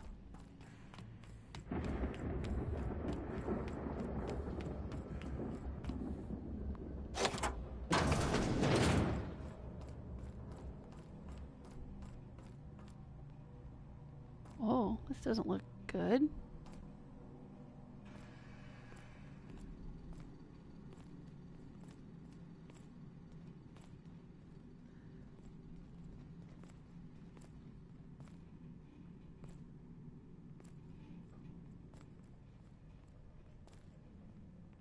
Yeah, at this point, I have no interest in working with the board whatsoever. Not that I ever really did, but, you know, I've played the game way too long, and I know way too much about all the bullshit the board has done. I know, there's stuff to look at out there. I'll get there. Oh, there's like stained glass windows here.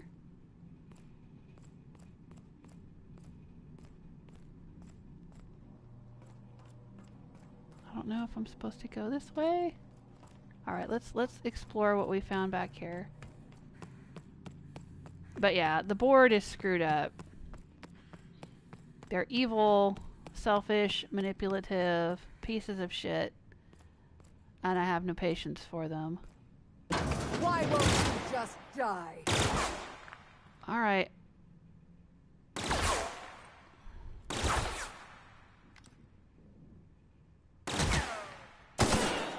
Can we do that again?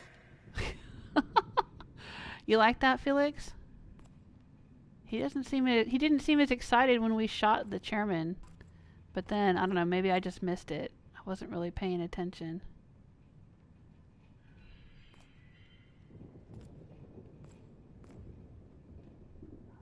Anything in here I can take? Sure is pretty. Seems kind of dangerous to live in a glass house on a planet like this. Get me out of here! I'm coming for you, Phineas. Alright, I'm coming. Let's get him out.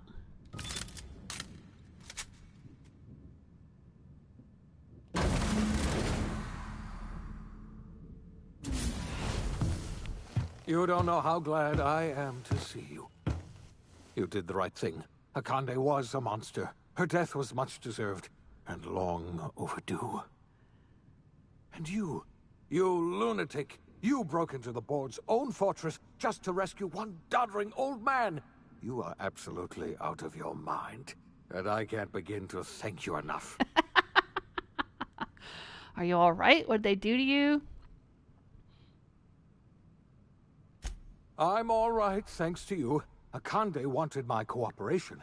I'm quite sure she would have beaten it out of me if you hadn't arrived. You've broken the board's stranglehold on this colony, and you saved my life. But there's still so much we have yet to accomplish. Yeah, I kind of sort of also killed the chairman. Work harder than ever to save Halcyon. I'm afraid the situation is far worse than any of us ever anticipated. Uh-oh. I don't like the sound of that. Earth has gone dark. We haven't received a single message in 3 years. There's been no communication, no signals, nothing. Really? 2 years ago, the Earth's Directorate's frigate disappeared on their way back to Earth. We don't know what they discovered when they arrived, or if they arrived at all. Hold on, Doc. Are you telling me the Earth went dark 3 years ago, and the board's just been covering this up? They've been incredibly effective at concealing the truth. Right now, the only people in the colony who know are standing in this room. Shit. Earth is only an idea to us. But that idea is the bedrock the colony is built upon. If people were to find out it's gone dark, the shock could be too much to bear. I don't want to imagine what'll happen once news gets out. Let's just keep this between us for now. We're in serious trouble, my friend. Do you know what this means for Halcyon? We can't rely on Earth for support anymore. We've been cut loose. We're entirely on our own. Okay, we have a lot of work ahead of us. We better get started. Wait, hold on. I want to ask you something. All right, I'm going to see if he has any other dialogue options. Yes, certainly. I'll help however I can. What do you think happened? I don't know what happened, but something must have gone horribly wrong. I don't know why Earth's gone silent. I don't even know if Earth exists anymore. We have no connection back to Earth, and return is likely impossible. We're completely alone out here. Shit.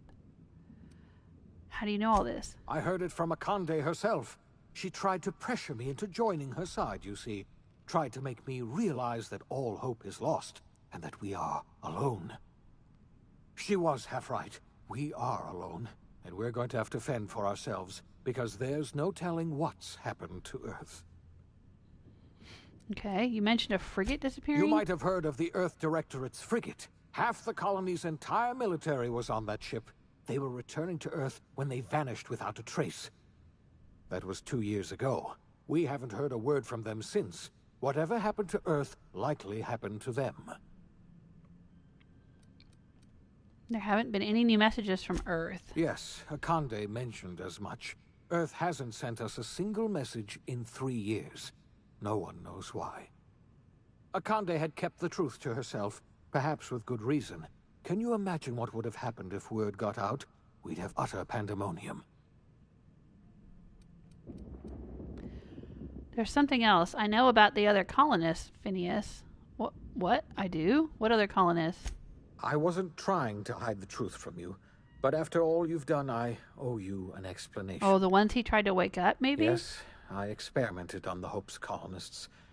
Each of my experiments Yeah. in catastrophic failure. Each of my subjects died in agony. You are my first and only success. I didn't tell you about the others because I didn't want to burden you. My failures are my own to bear, not yours. I forgive you, Phineas. Thank you. Perhaps in time I'll learn to forgive myself. My apologies. I need to get a hold of myself. We've far more pressing issues to worry about right now. If you have any more questions, ask me. I'll answer as best I can. All right, I guess that's it. I've exhausted all of your dialogue options. Yes, we do. You've done a marvelous thing. You've succeeded where anyone else would have failed, including me. We must begin the revival process immediately, starting with the Hope's brightest minds. And then we're going to fix this damn colony, one problem at a time. We're going to need a leader, and I can't imagine a better person for the job than you. What do you say, old friend? Will you help us? Ah, Jesus. Are you trying to put me in charge of the Minutemen again? Somebody has to run this colony. I'm the only competent person left. You can count on me. I'll help you revive the other colonists. I'm gonna do what I've always done, whatever I want, all the time. No. I'll help you revive the other colonists. When I revived you, I thought you were going to help me save this colony. I was wrong. I had our roles reversed, you see. You're the one who's going to save us all. I'm just the one who set you on your path. You're the best thing to ever happen to Halcyon. If you want to take it upon yourself to lead this colony, you have my support. We're not a colony any longer, are we?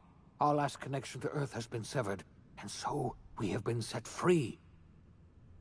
Our future is uncertain, and no one knows what tomorrow holds. Exciting, isn't it?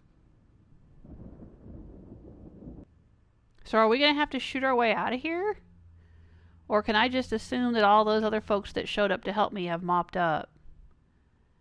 You know, Monarch and the Iconoclasts and... The OSI teaches that everything in the universe happens according to the grand plan. But the stranger that arrived in Halcyon was an unplanned variable. From the moment she landed in Emerald Vale, her actions altered the course of history. The events on Tartarus brought about the end of the board's authority. But the board's mistakes would haunt the colony for decades to come. The damage they left behind would require the work of a generation to repair. Dr. Phineas Wells began reviving a handful of the Hope's colonists. Engineers, scientists, technicians, and intellectuals. They were among the brightest minds the Earth had ever sent out into the stars. The Hope scientists and engineers woke up in a colony descending headlong into total collapse. With no way to return to Earth, they had no choice but to band together and devote themselves to the cause of saving Halcyon. The people of Halcyon were nothing if not hardy. In the absence of the board's authority, many of the colony's settlements banded together with a single purpose in mind: survival.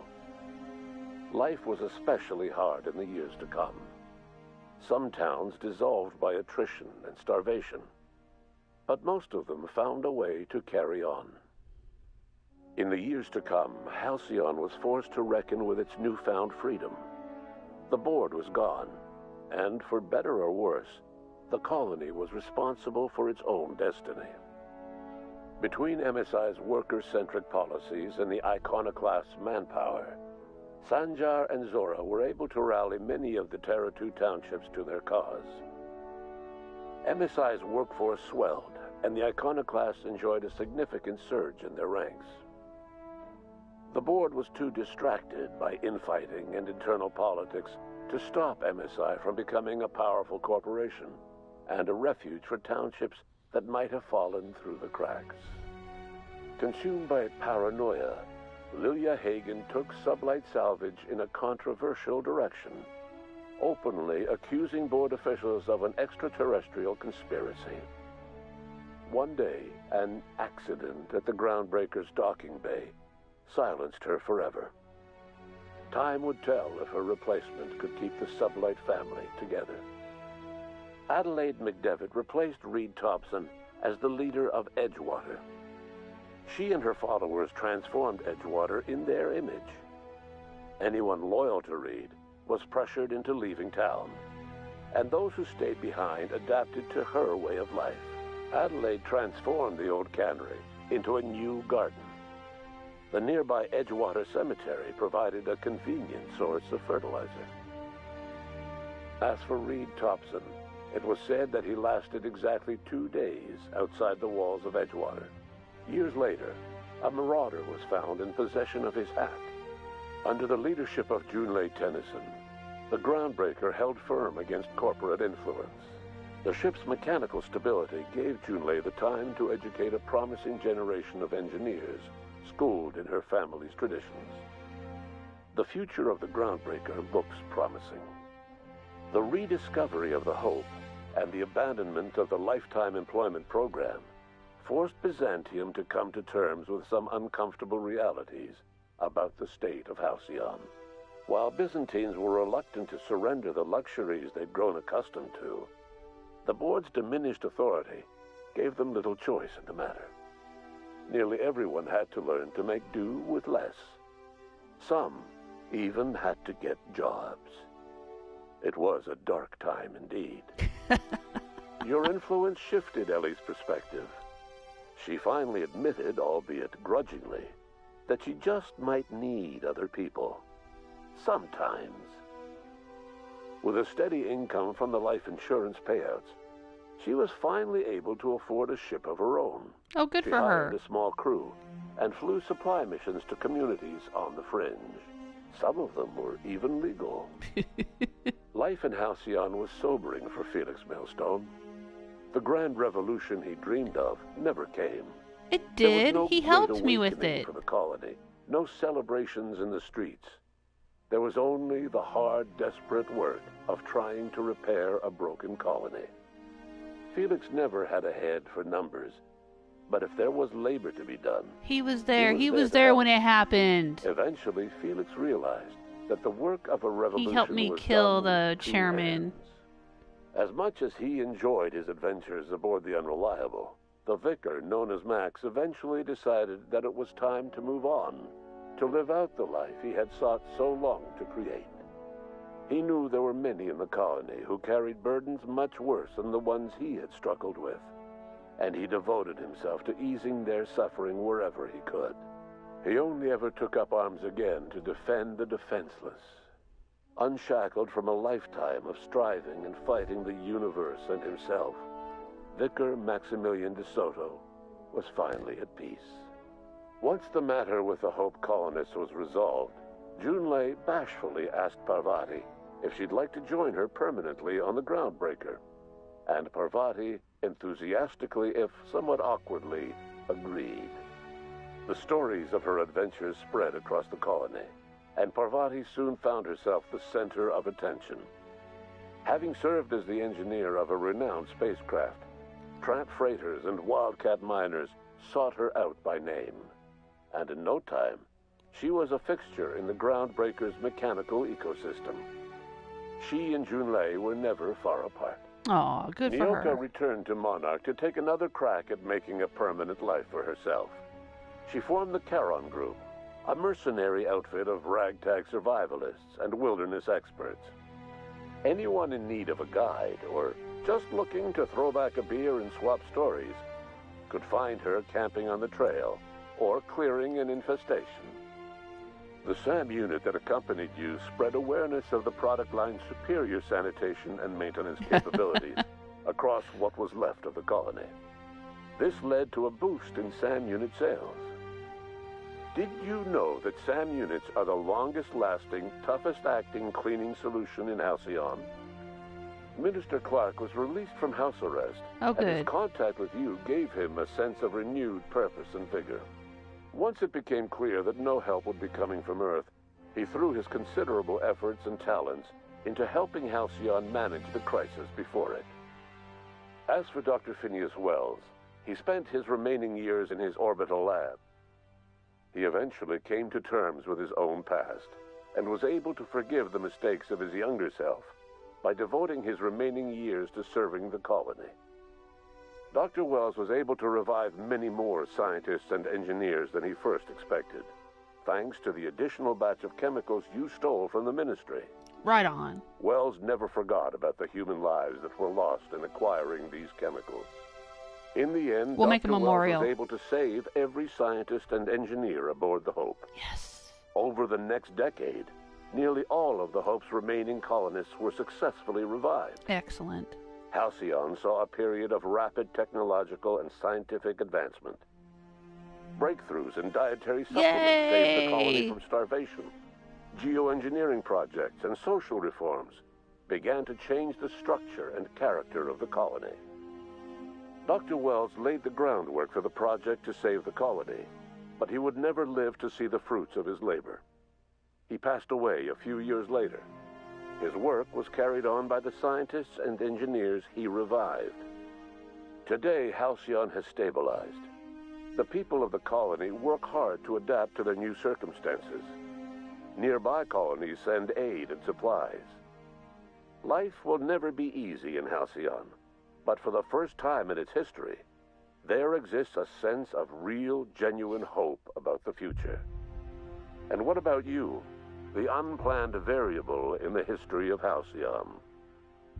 Long after Wells passed away, you carried on his work with more energy, determination, and brilliance than he could ever muster.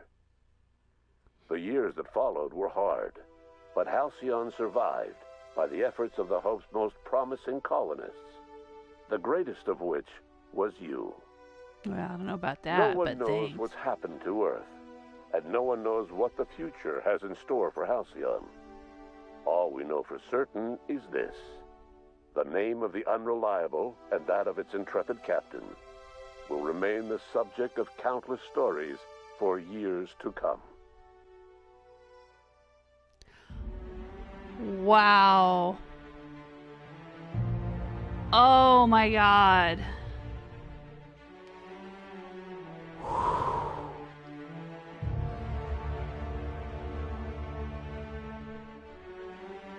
I am genuinely sad that that's over.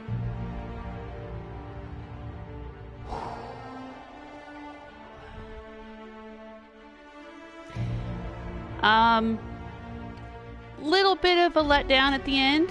I mean, the ending, you know, with all the different things, you know, that happened, you know, the little screen showing me the outcomes of all my decisions was great. Was wonderful. That was great. The whole breaking Phineas out of prison thing, a little bit disappointing. Little bit. Wasn't quite as epic as I was expecting. You know, I went in there with really, you know, beefed up weapons and armor. And I went in expecting a lot more of a firefight. I expected to have to, like, fight my way in harder. I mean, it was cool when the different factions showed up to help. That was cool. That was very cool. I liked that. I liked that a lot. That had a little bit of that, for me, it had a little bit of that emotional feeling like I got when I was at the castle and I had to fight the Institute, you know, in Fallout 4. That was fun, right? It was that sense of, like, coming together and overcoming an enemy and but even more so, because, like, in Outer World, you know, all the different decisions that I had made brought all of these different factions into play, and they all came to help. And that was really cool. That was really cool. But, you know, it also was a little bit disappointing at the same time, because, I mean, really all I had to do was shoot a few people at the very beginning, and then, you know, most of it was just me walking through with my little, you know, my little disguise on, and then suddenly finding the chairman, which I really didn't expect at all. He was just like, you open a door and, oh, look, there's the chairman that runs everything. And that conversation I felt was a bit awkward. It didn't really seem to have the flexibility and vitality and you know, the facets that so many other conversations in the game had. I felt real weird about that one. Didn't really feel good about it. And it was weird that, you know, he just had like a couple of sentries, like a couple of robot sentries, and that's it. You know, that was a little disappointing. And same for the lady, like the lady that we had to shoot, Akande, or whatever her last name was. You know, that I just walk in there and she's like, oh, hey, how you doing? And then I just, you know, shot her a couple of times and she went down, and that was it. You know, I wanted more of a fight out of it.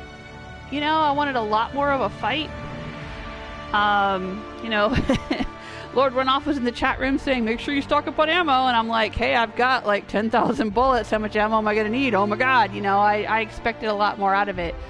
And, even if I hadn't had the help of Monarch and the Groundbreaker and the Iconoclasts, I think I would have been just fine. You know, I mean, it would have been exciting, would have been fun. I might have had to use my inhaler a few times, but, you know, it wouldn't have been that hard. I don't know. I mean, maybe that's just me. Maybe I should have just shot up everybody. But I didn't know, like, how much of the prison I had to go through, and I kind of thought I was going to have to bring him back out again, because the game sort of baited me for that. The game was like, well, it's easy to get in, but it's hard to get out, you know? And so I kept thinking I was going to get in, get him, and then have to try to get him back out again, and that was going to be the really difficult firefight. So I was trying to pace myself, and I was like, you know, I didn't want to aggro everybody going in, because then I thought, you know, well, I might still have to fight a lot more stuff coming out. I don't know. It just the pacing and the setup and all of that, and the payoff of the ending there was just a little off for me. But it was still a really good game. It was slow for me to get into. When I first started playing it, I'll be honest, I didn't care for it. I felt real disappointed by it. I didn't have a lot of hype for it, but I had heard a lot of hype about it. And so I guess I was just thinking, hey, it's an Obsidian game, and it looks really pretty, and this is going to be great. And then I kind of got real frustrated by the mechanics of it. And I got kind of frustrated by the sameness of it, how everything everywhere just all looked the same, and there wasn't much of a variety in the environment or in the enemies or anything. I kind of felt at first like the crew were just tools in a toolbox, and I really didn't care about them. It took me a while, and honestly, there was a point where I really debated, like, do I want to keep playing this? Should I just say, I'm not into it and quit, you know? But I'm glad I pushed through. I'm glad I did, because eventually it clicked for me. Eventually, I think it started to click when I got a little further into the story, and the story started to kind of come together, but also when I got through a bunch of the companion quests, and then actually started to care about the companions. Then I started to care more about the game and care more about what they had to say during different quests, and I don't know, but yeah, it was kind of weird. It kind of took me almost like halfway through the game to really start to care about the game at all, which is, you know, it is tough for me. You know, I was kind of, I mean, it had a decent gameplay loop. Like, I was kind of enjoying the shooting and the looting. You know, it's like a piñata. There's constant stuff to pick up, constant goodies everywhere, and I love that. That's just, you know, I enjoy that. And the shooting mechanics were decent. I enjoyed, you know, when I found my weapons that I liked, and I enjoyed, you know, doing stealth headshots and all that. It was fun, right? So, like, the basics of it were fun. But, and that's one of the reasons I kept playing in the first half, was like, well, you know, it doesn't totally suck. It's okay. It's, you know, I can shoot, I can loot, whatever. It's sort of, you know, I liked that it was very Firefly, you know, Firefly Serenity. I liked that about it, so I stuck with it, you know, I stuck with it. That was enough to make me stick with it, but I had my serious doubts.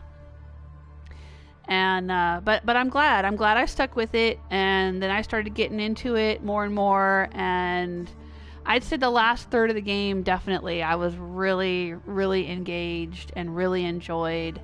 But yeah, I mean, you know, I'm criticizing that last quest, because, you know, it is the end of the game, and I've spent the whole game gathering up thousands of pieces of ammo and gathering up, you know, you know, improving my weapons and armor and outfitting my crew and, you know, doing all of this stuff. And then, you know, get to the end thinking this is going to be the big sequence, the big payoff. This is going to be where everything comes together. And it sort of did story-wise, you know, like I said, as far as the factions showing up, the factions that I had befriended showing up to help me. But I don't know, you know, I wanted more combat, more of a challenge, maybe more of the prison to have to go through. You know, they were calling it the Labyrinth, and it didn't seem very labyrinthian to me. And then, like, the lady, you know, at the end, she's like, okay, I have a robot. It's going to get you, you know. And I was expecting this ginormous, like, Liberty Prime sort of thing, you know, this massive robot. And then I just look in there and it's like this little, you know, Sam cleaning robot thing, whatever. Ram. It wasn't Sam, it was Ram. But, you know, whatever. And I'm like, really? Really? You know, and I mean, we bypassed it with a password and everything, but come on. Like, there was all those sealed off doorways. I kind of expected all of them to open up and more robots would flood the arena or something. Like, this game seemed to be afraid to challenge the player.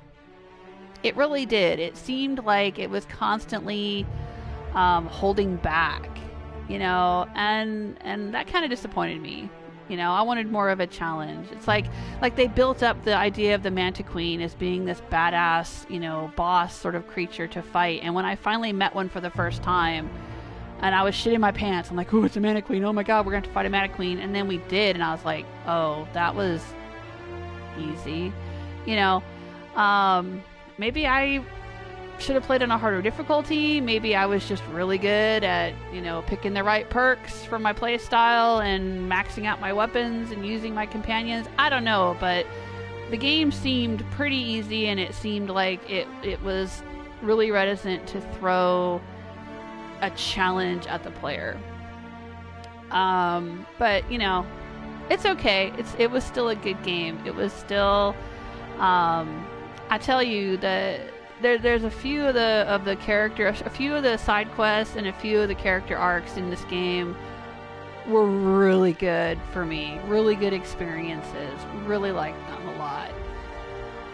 So, you know, I feel like this game, if they had put more time and if they'd been able to put more time and money into it, and made it a AAA game, a fully fleshed out AAA game, I think this could have been one of the best games ever. This would have ended up being one of my favorite games ever made. But it seems like it only got halfway there for me. It like only got halfway to fulfilling its potential, unfortunately. So we will see. We will see if they're going to do a sequel. And what will happen if they're going to do another sort of AA game like this one that's smaller in scope, or if they're going to really go for it and try to make a much bigger game. I know there's been rumors of DLC because there's a few planets on the map that we never visited. But I don't really see how the DLC would work if you're playing a game that has a beginning and a middle and an end and then you're done. How do you add on the DLC? I don't know how that's supposed to work. Would we have to start the game all over again and play through a second time to play the DLC?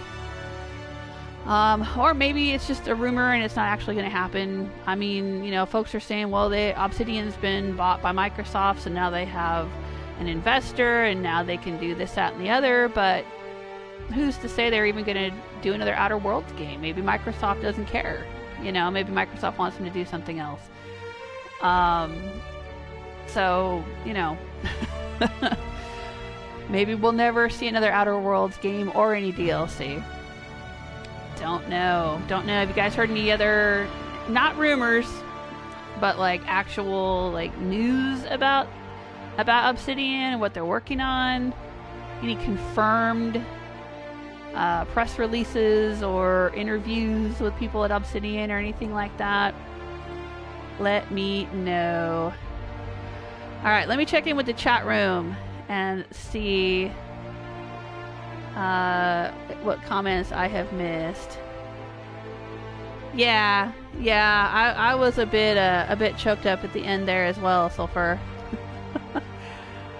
Especially at a few parts. There were a few parts that choked me up.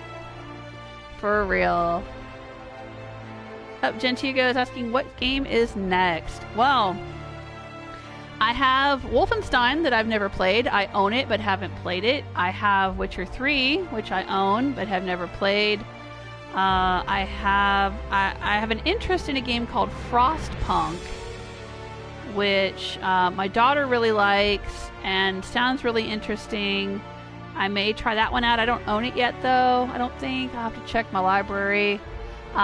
They are going to be... There's a rumor. I haven't seen it confirmed, but there's a rumor that Uncharted 4 is going to be free for PlayStation Plus members in April. And if that's the case, I may do a Try It Tuesday of Uncharted 4.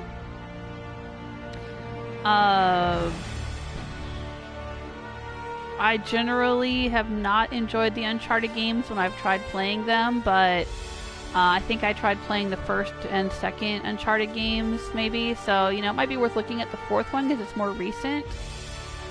You know, and if it's free, I'll try it out for a Try It Tuesday.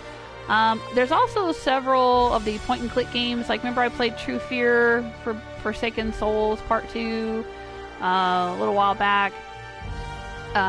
There's several point-and-click mystery, horror, occult, creepy, supernatural, magical, whatever you want to call them, you know, type games, adventure games, story games.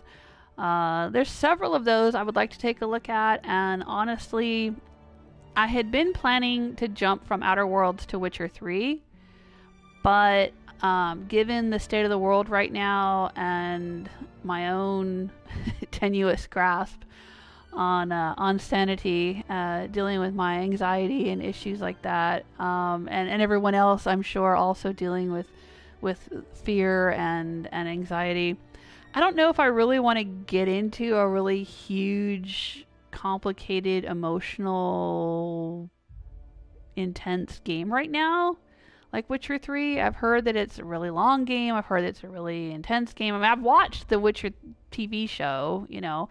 It's got a lot of lore. There's a lot going on. It looks really cool, but I may ease off on getting into that, and I may play some of the point and click games, or maybe some indie games, or, you know, find some other fun things to do in the meantime. We still need to finish Cat Quest 2. We tried to finish it yesterday, and we had technical difficulties. The power went out, and we just completely lost internet and the PlayStation and everything. We're fine. You know, it all came back. Nothing was damaged. But for some reason, the power blinked, and so we lost the stream, and we were in the middle of a quest, and we lost our progress. So, and then we decided not to try to stream again because we weren't sure if the power was going to stay on or if the internet was going to have problems, and, you know. Anyway, we just decided to try again next Sunday. So we still need to finish that game. But yeah, a lot of possibilities, a lot of things we can look at. Team Trash Cake, Estella and Sulfur and myself, we might pick up Stardew Valley a little bit again, or play other games. We've talked about possibly playing Don't Starve together, or Apex Legends, or something like that. You know, so there's lots of possibilities. Lots of possibilities. I can't believe I'm done with this game, though. What am I going to play tomorrow? Oh my gosh. I really enjoyed this game. Ultimately, I mean, for all my complaints and my criticisms, I think overall it was a really good experience, and I'm glad I played it. And that says a lot, you know, like, you know, even like Skyrim and Fallout, you know, which are some of my favorite games ever. You know, I can definitely criticize them all day long. I could sit here for hours and criticize Skyrim or Fallout 4 or whatever. That doesn't mean I don't love them. You know, I love them warts and all, and this is one that's definitely, you know, like I said, I had my doubts at first. I really, really, really was gonna, you know, I was seriously considering not continuing playing it. But I'm glad I did. I'm glad I did. Despite its faults, I think overall it was a really good experience, and I'm glad I played. I'm so glad I played. I don't know if I would play it again, though, because I don't know if I would make any different decisions. I got a wonderful ending to the story, and I'm happy with that. I have no compulsion to see what it would be like if I had sided with the board, because that's an option. Like, I could have turned in Phineas Wells to the board, and I could have sided with the board, and I could have killed certain people or helped certain people differently, sided with different factions in different ways, and gotten a different ending. But I am very happy with the ending I got in this game, and I don't want to do anything different. I have no interest in playing it a different way. I swear if I went back to play it again, it would just be to like immediately do Vicar Max's quest and then just take Vicar Max and Nyoka with me everywhere. And not waste any time with anyone else. I love those two. And Felix. Felix is adorable. I'm glad I had him with me in the little final quest there. I think that Felix would have been would be very happy with helping me kill the chairman. And you know, I'm kind of bummed that like his little finale ending was just like, oh yeah, he never really got his revolution. Yeah, he did.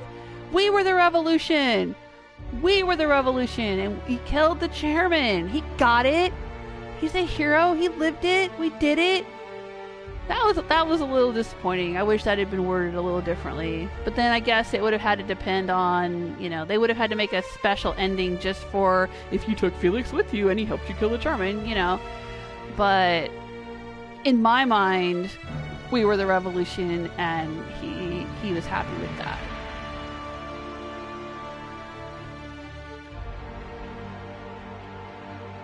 Okay, Sulfur is saying if you couldn't hack the Sentinel robot at the end, it's a tough boss fight. Alright, well, I'll take your word for it. I mean, it was a pretty decent arena. That kind of, like, open arena area they had set up for it. So yeah, I imagine it would have been kind of fun. Maybe I could reload and go back and just try to fight that robot. And just see, instead of hacking it, just fight it and see what happens.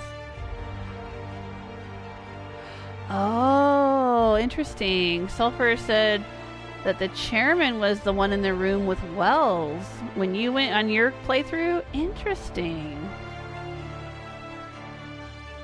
Oh, you killed that lady in Byzantium. Oh, okay. I don't know if I even had a chance to do that in Byzantium. Interesting.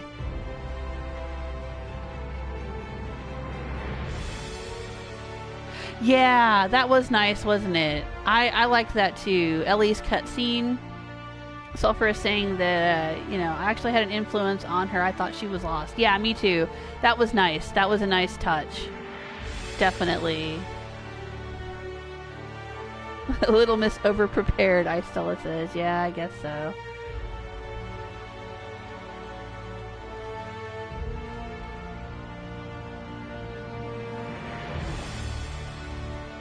Oh, okay. Sulfur says the final boss fight is Ram, plus several dozen drones out of all those closed doors. Okay, yeah, see, I found all the sealed doors, and that's what I thought. I was like, okay, when are these going to open, and I'm going to have to fight a bunch of stuff in here.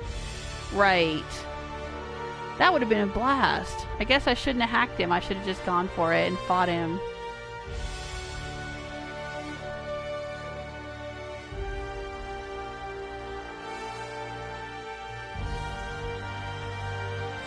Oh, okay. Sulfur says maybe they meant that Felix didn't get to live his own glorious vision of a revolution. Yeah, I could see that. Maybe that's what they meant. It wasn't the kind of revolution that he expected. It wasn't, I don't know, full of glorious battles and heroic events and all of that. I mean, it was full of heroic events and glorious battles while he was with me. But then, yeah, I mean, the way I had all the choices I had made in the game and the way I played the ending, it kind of set it up for, like, it was more of a peaceful resolution of, well, we'll get some scientists and we'll unfreeze them and then we'll fix the colony, and it wasn't and they didn't really go into great detail about what happened in Byzantium, but they just kind of implied, like, all these people who were rich, some of them had to get jobs. Oh, the horror, So, you know, socially things changed. You know, they didn't go into that too much, but, you know, that would have been part of a social revolution that occurred. There was a financial revolution, a social revolution, but I guess it's not the sort of combat-based, you know, the what would you say, the military revolution or whatever that Felix wanted. Okay. All right, I get that. I get that. Sure. Sure. But yeah, now I just get to go off and have my own little headcanon about me and Max helping to rebuild Halcyon together. Helping the poor and the downtrodden and defending the defenseless together. Well, they tried to set me up as like the next leader, and I guess maybe I would have gotten a slightly different ending if I had said, yeah, sure, make me the leader. But I didn't want to be. Like, I don't feel like that's my role in this game. And I just wouldn't want to do that. Like, I think it would have been nice. What was the guy's name? Minister Clark? Minister Clark would have been a good person to take over instead of the chairman. Right? You know, I just wanted to help Phineas do what he needed to do and help people who needed help. I don't necessarily want to be the one in charge of everything. And, you know, I heard somewhere, I can't remember where I heard it, that there's the option of using the chairman as a puppet and forcing him to do what you want. And even that, I don't want to do. Like, I just wanted to kill him outright and be like, nah, you suck. You've done enough. Like, all those people that he murdered in the early retirement program and all the other bullshit that he had done, nah, this was just like swift justice, sweep him aside, and move forward. That's all I wanted. I didn't want to replace him. I didn't want to manipulate him. I didn't want to use him. I wanted to be done with him. And, you know, so that's the way it went for me. But yeah, I don't see my character in this game as continuing on to be like a leader of the colony, but more like just someone trying to help wherever I could, you know, with my ship and my friends. So yeah, and in that way, it's very much like the way I played Fallout 4. It's very much the Fiona Hancock ending. That's the way I guess I now that I think about it, like my vision of like, okay, what would I be doing? Me and Max, how would we handle, you know, what would we be doing in the colony? We would be Fiona and Hancock. That's awesome. That's so awesome. Yeah. You know, we'd show up, help people build some stuff, defend them when they needed defending from marauders or, you know, mantiqueens or whatever, bring them some supplies, you know. Oh, I love it. I just absolutely love it.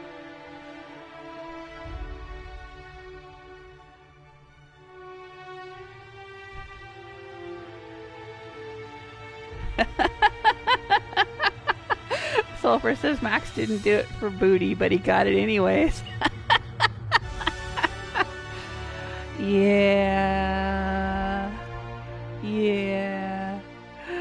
Fanfic intensifies. Yeah. Yeah. Oh my. Oh my. Yeah. Alright, well, this has been awesome. And I'm glad that I was able to stream today. Twitch was having technical difficulties, but we were able to stream it here on YouTube.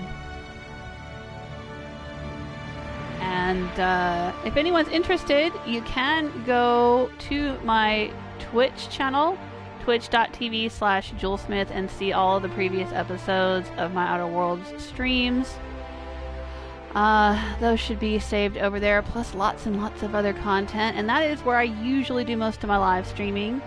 And you can find me on Twitter, Patreon, as well as Twitch and YouTube, and even AO3 if you're so inclined. Archive of Our Own. all under the name Jewelsmith, just like my character in the Outer Worlds.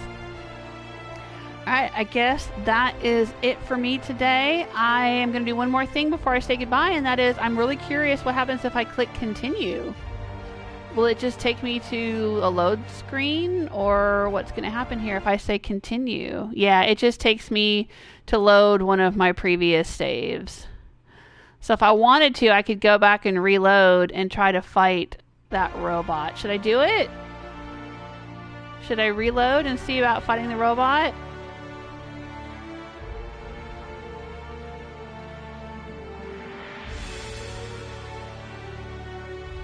Let's see. I think, let's try this one. Let's see what happens when I do this one. Let's try fighting it instead of hacking it. I'm curious.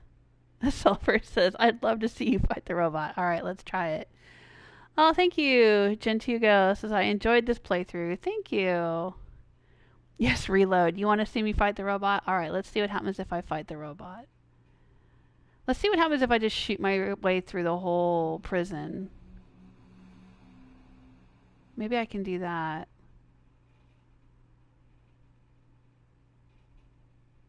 I might have to reload to an earlier save to shoot my way through the whole prison. 'Cause I was trying to like conserve ammo and stuff and conserve my inhaler and everything because I didn't know how hellacious it would get, but we could try it. We could try shooting everybody.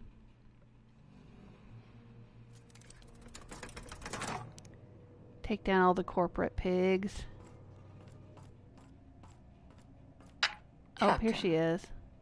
You have an uncanny talent. Yeah. Alright. We're gonna liberate Halcyon. There's not a damn thing you can do to stop us. Do you imagine you're leading some grand revolutionary army? No, just Felix here. The Iconoclasts and MSI have put aside their differences and attacked the prison together. Yeah, it's awesome, isn't it? I never imagined such a thing would be possible. But here we are. You're nothing but a rabble-rouser. I'm going to put an end to your little rebellion. And then I'm going to have you and your associates arrested. Uh-huh. Sure. Halcyon is changing. The board can't control us forever. The board is the only legitimate power. Yeah. I admit I miscalculated the extent of your influence. The board's plan never accounted for you. This is a mistake I intend to correct. Did I throw a spanner in the works? Wells in my custody. Once I've secured his cooperation, I can move forward with the program. I can repair the damage you've done. I can set things right.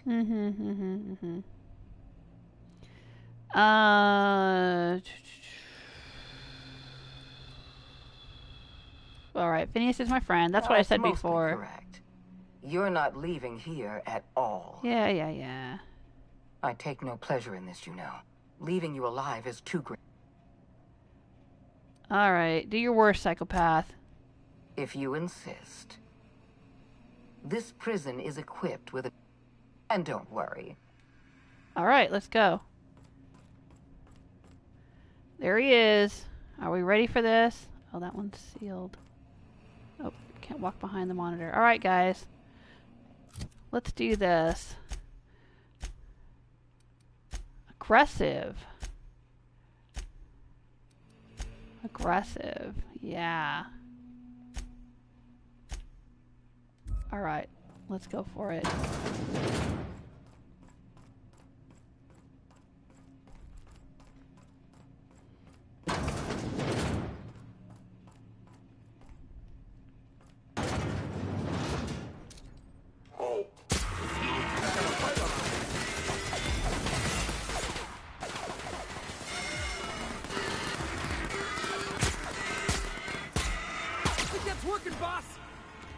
Alright, I hear you.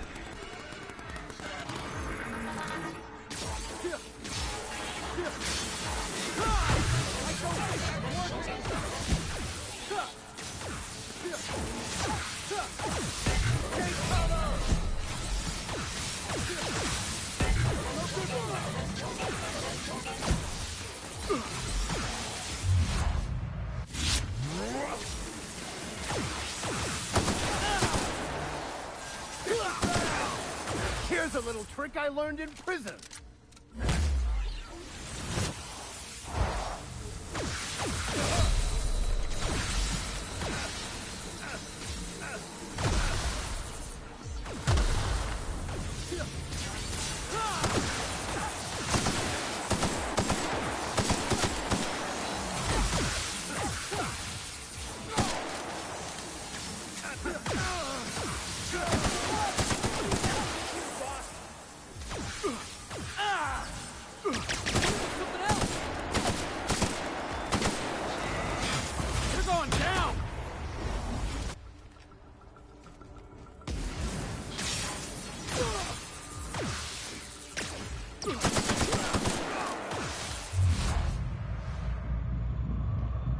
Come on.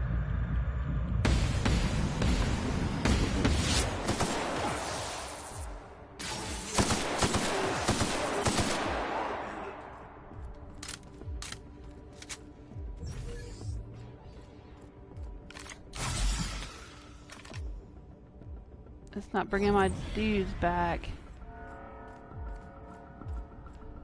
Oh, can I revive them?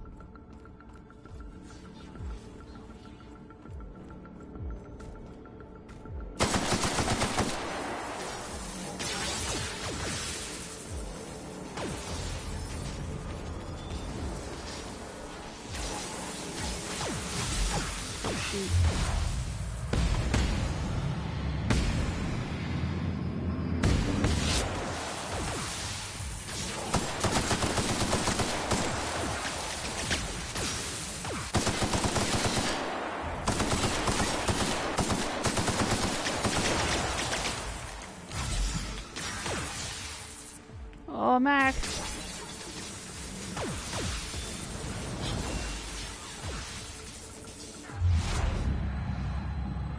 Oh, come on.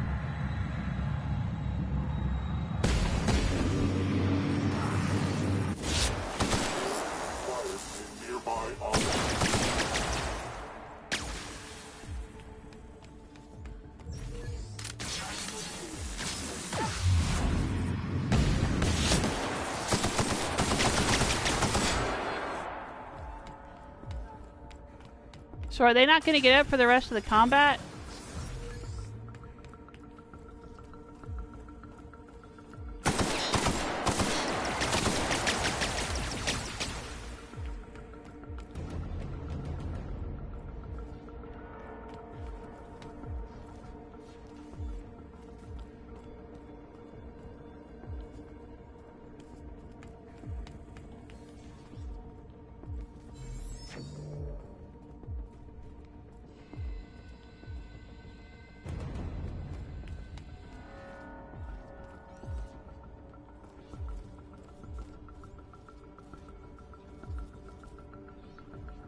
Which way are you gonna go, robot?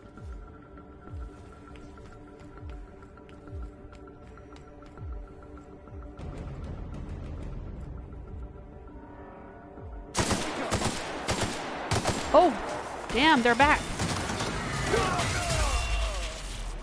Oh, shit. That took them down.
Oh, hey, you guys. Go get him. We're not getting through. May you find peace in death. Yeah, oh, knocked him ass over tea kettle. Nice job. Nice hit. Nice job, Max. That was beautiful.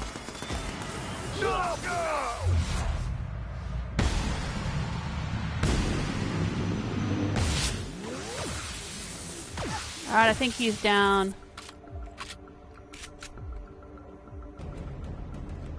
Oh. And they handled all the combat drones, huh? Alright, cool. Alright, well there you go. I don't know why I'm looting all these things. I'm not gonna continue. We just loaded so we could do the final battle. Sweet.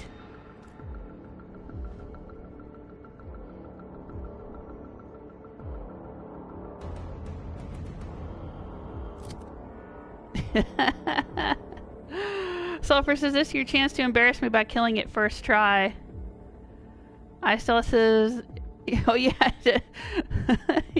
your phone died, so you had to switch over somewhere. Oh, but you got to see that? Got to see the very ending? This is just me replaying the robot fight, because the first time through I just hacked the robot and didn't actually fight it. I was just curious what would happen if we did the fight. Oh, that's cool. Sulfur says, Akande can try to recruit you to wipe out Edgewater. And when you refuse, you have to fight your way out of Byzantium. Oh, that's interesting. I don't remember running into her in Byzantium. I think she tried to contact me on my ship, and I just told her to fuck off. Why would you wipe out Edgewater? Or, you know, what would her motivations be for that? That's kind of weird. Hey, Kenny Login, how you doing? You made it to a live stream. I had just finished playing The Outer Worlds, which I'd been live streaming over on Twitch, but Twitch is having technical problems, so I couldn't get on to Twitch. I couldn't stream through Twitch today. I tried several times. So I just said, heck with it. I'll switch over and see if I can stream to YouTube, because I knew I was close to the end of the game and I wanted to finish it. So I actually finished the game, but I finished it by hacking that robot and not fighting it. And so I was just curious what the battle would be if I had fought it instead of hacking it. So that's what we're doing. Hi, Stella says, welcome to the danger zone. Oh, that's funny. Oh, Sulfur's giving me the thumbs up. Nice job, first try.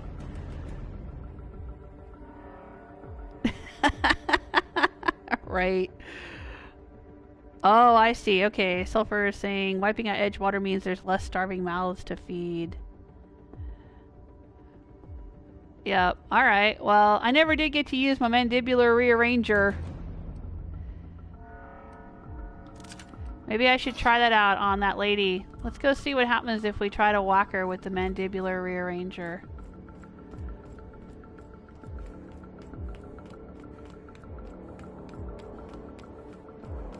That's a science weapon. I've tried out all the other science weapons, but I never used that one. Did we actually, you know what, we found a door here. Remember, we went down this hallway, and then I said, oh, let's turn around and explore. Did we ever find out what's down this? Is this where you have to go to, like, shoot your way out of the prison if you don't do different decisions? Do we have to go this way? What's this way? Yeah, it just says sealed. Okay. Alright, let's go whack her with a Mandibular Rearranger. Let's see what happens when we rearrange her mandibles. Oh. Here we go. Why won't you just die? Everyone all right? Guys! I wanted to... Okay, I can't be mad at him for being efficient.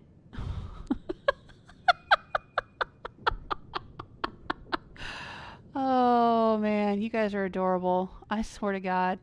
Dream team. Alright. Get me out of here! Well, there's Wells. We've already rescued him once.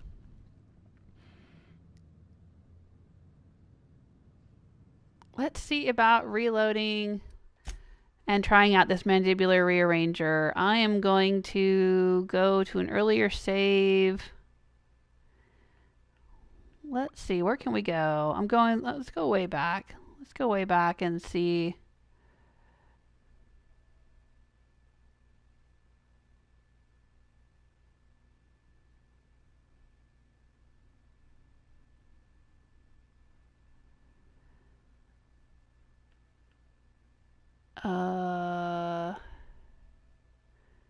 Let's go way back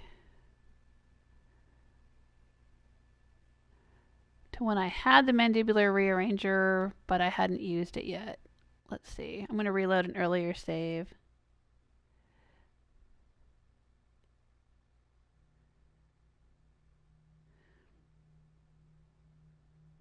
Scylla says, that's why I hate running with Dance. Oh, because he fights everything before you get a chance? Well, I could set them to defensive, and they wouldn't have attacked her first, but I had them set to aggressive. So they just took one look at her and shot her up. Oh, well. Let's see if I had the Mandibular Rearranger here on Scylla.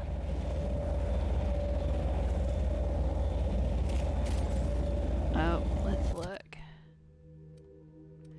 I do. Alright, let's swap it out for this. What can we rearrange? Who have I got with me? Oh, I got the boys again. Alright.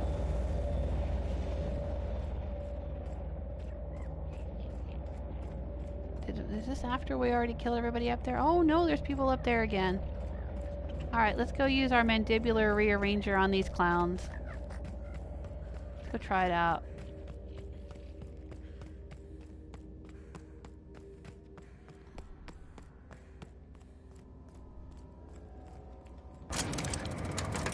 I don't really have much in the way of melee skills. But let's go see what we can do. Are they set to... Yeah, so they're set to aggressive. Let's go defensive. Then they'll only attack if I tell them to. Alright, let's go whacking. Got me a nice whacking stick. Let's go whack some fools. How'd you manage to take... Heads up, boss!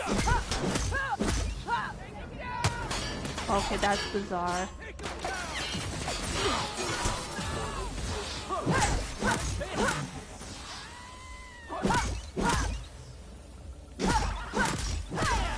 Oh, it changes the side of their noggin, the size of their noggins.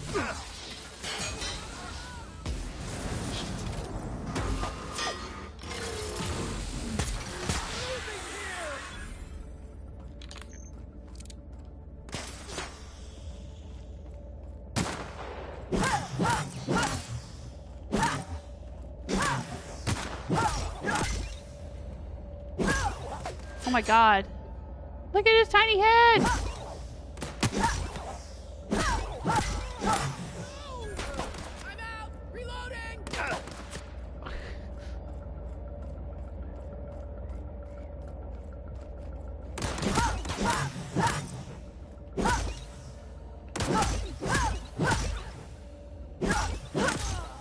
That's so bizarre.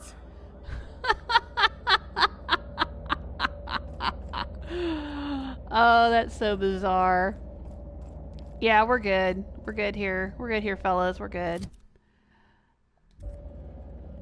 It looks wicked cool, though. Look at that.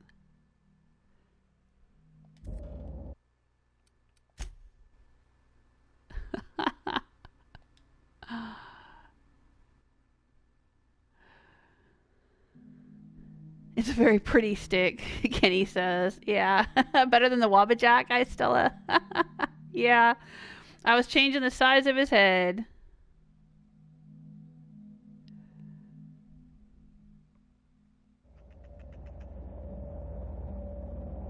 Oh, I guess I reloaded.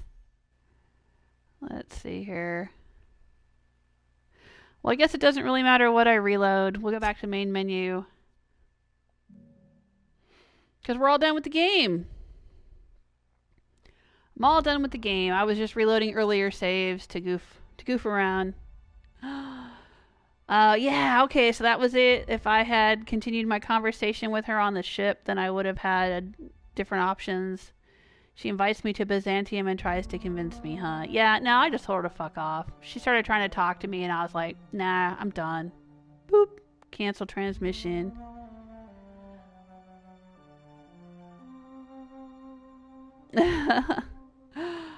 Alright, Kenny, thanks for stopping in.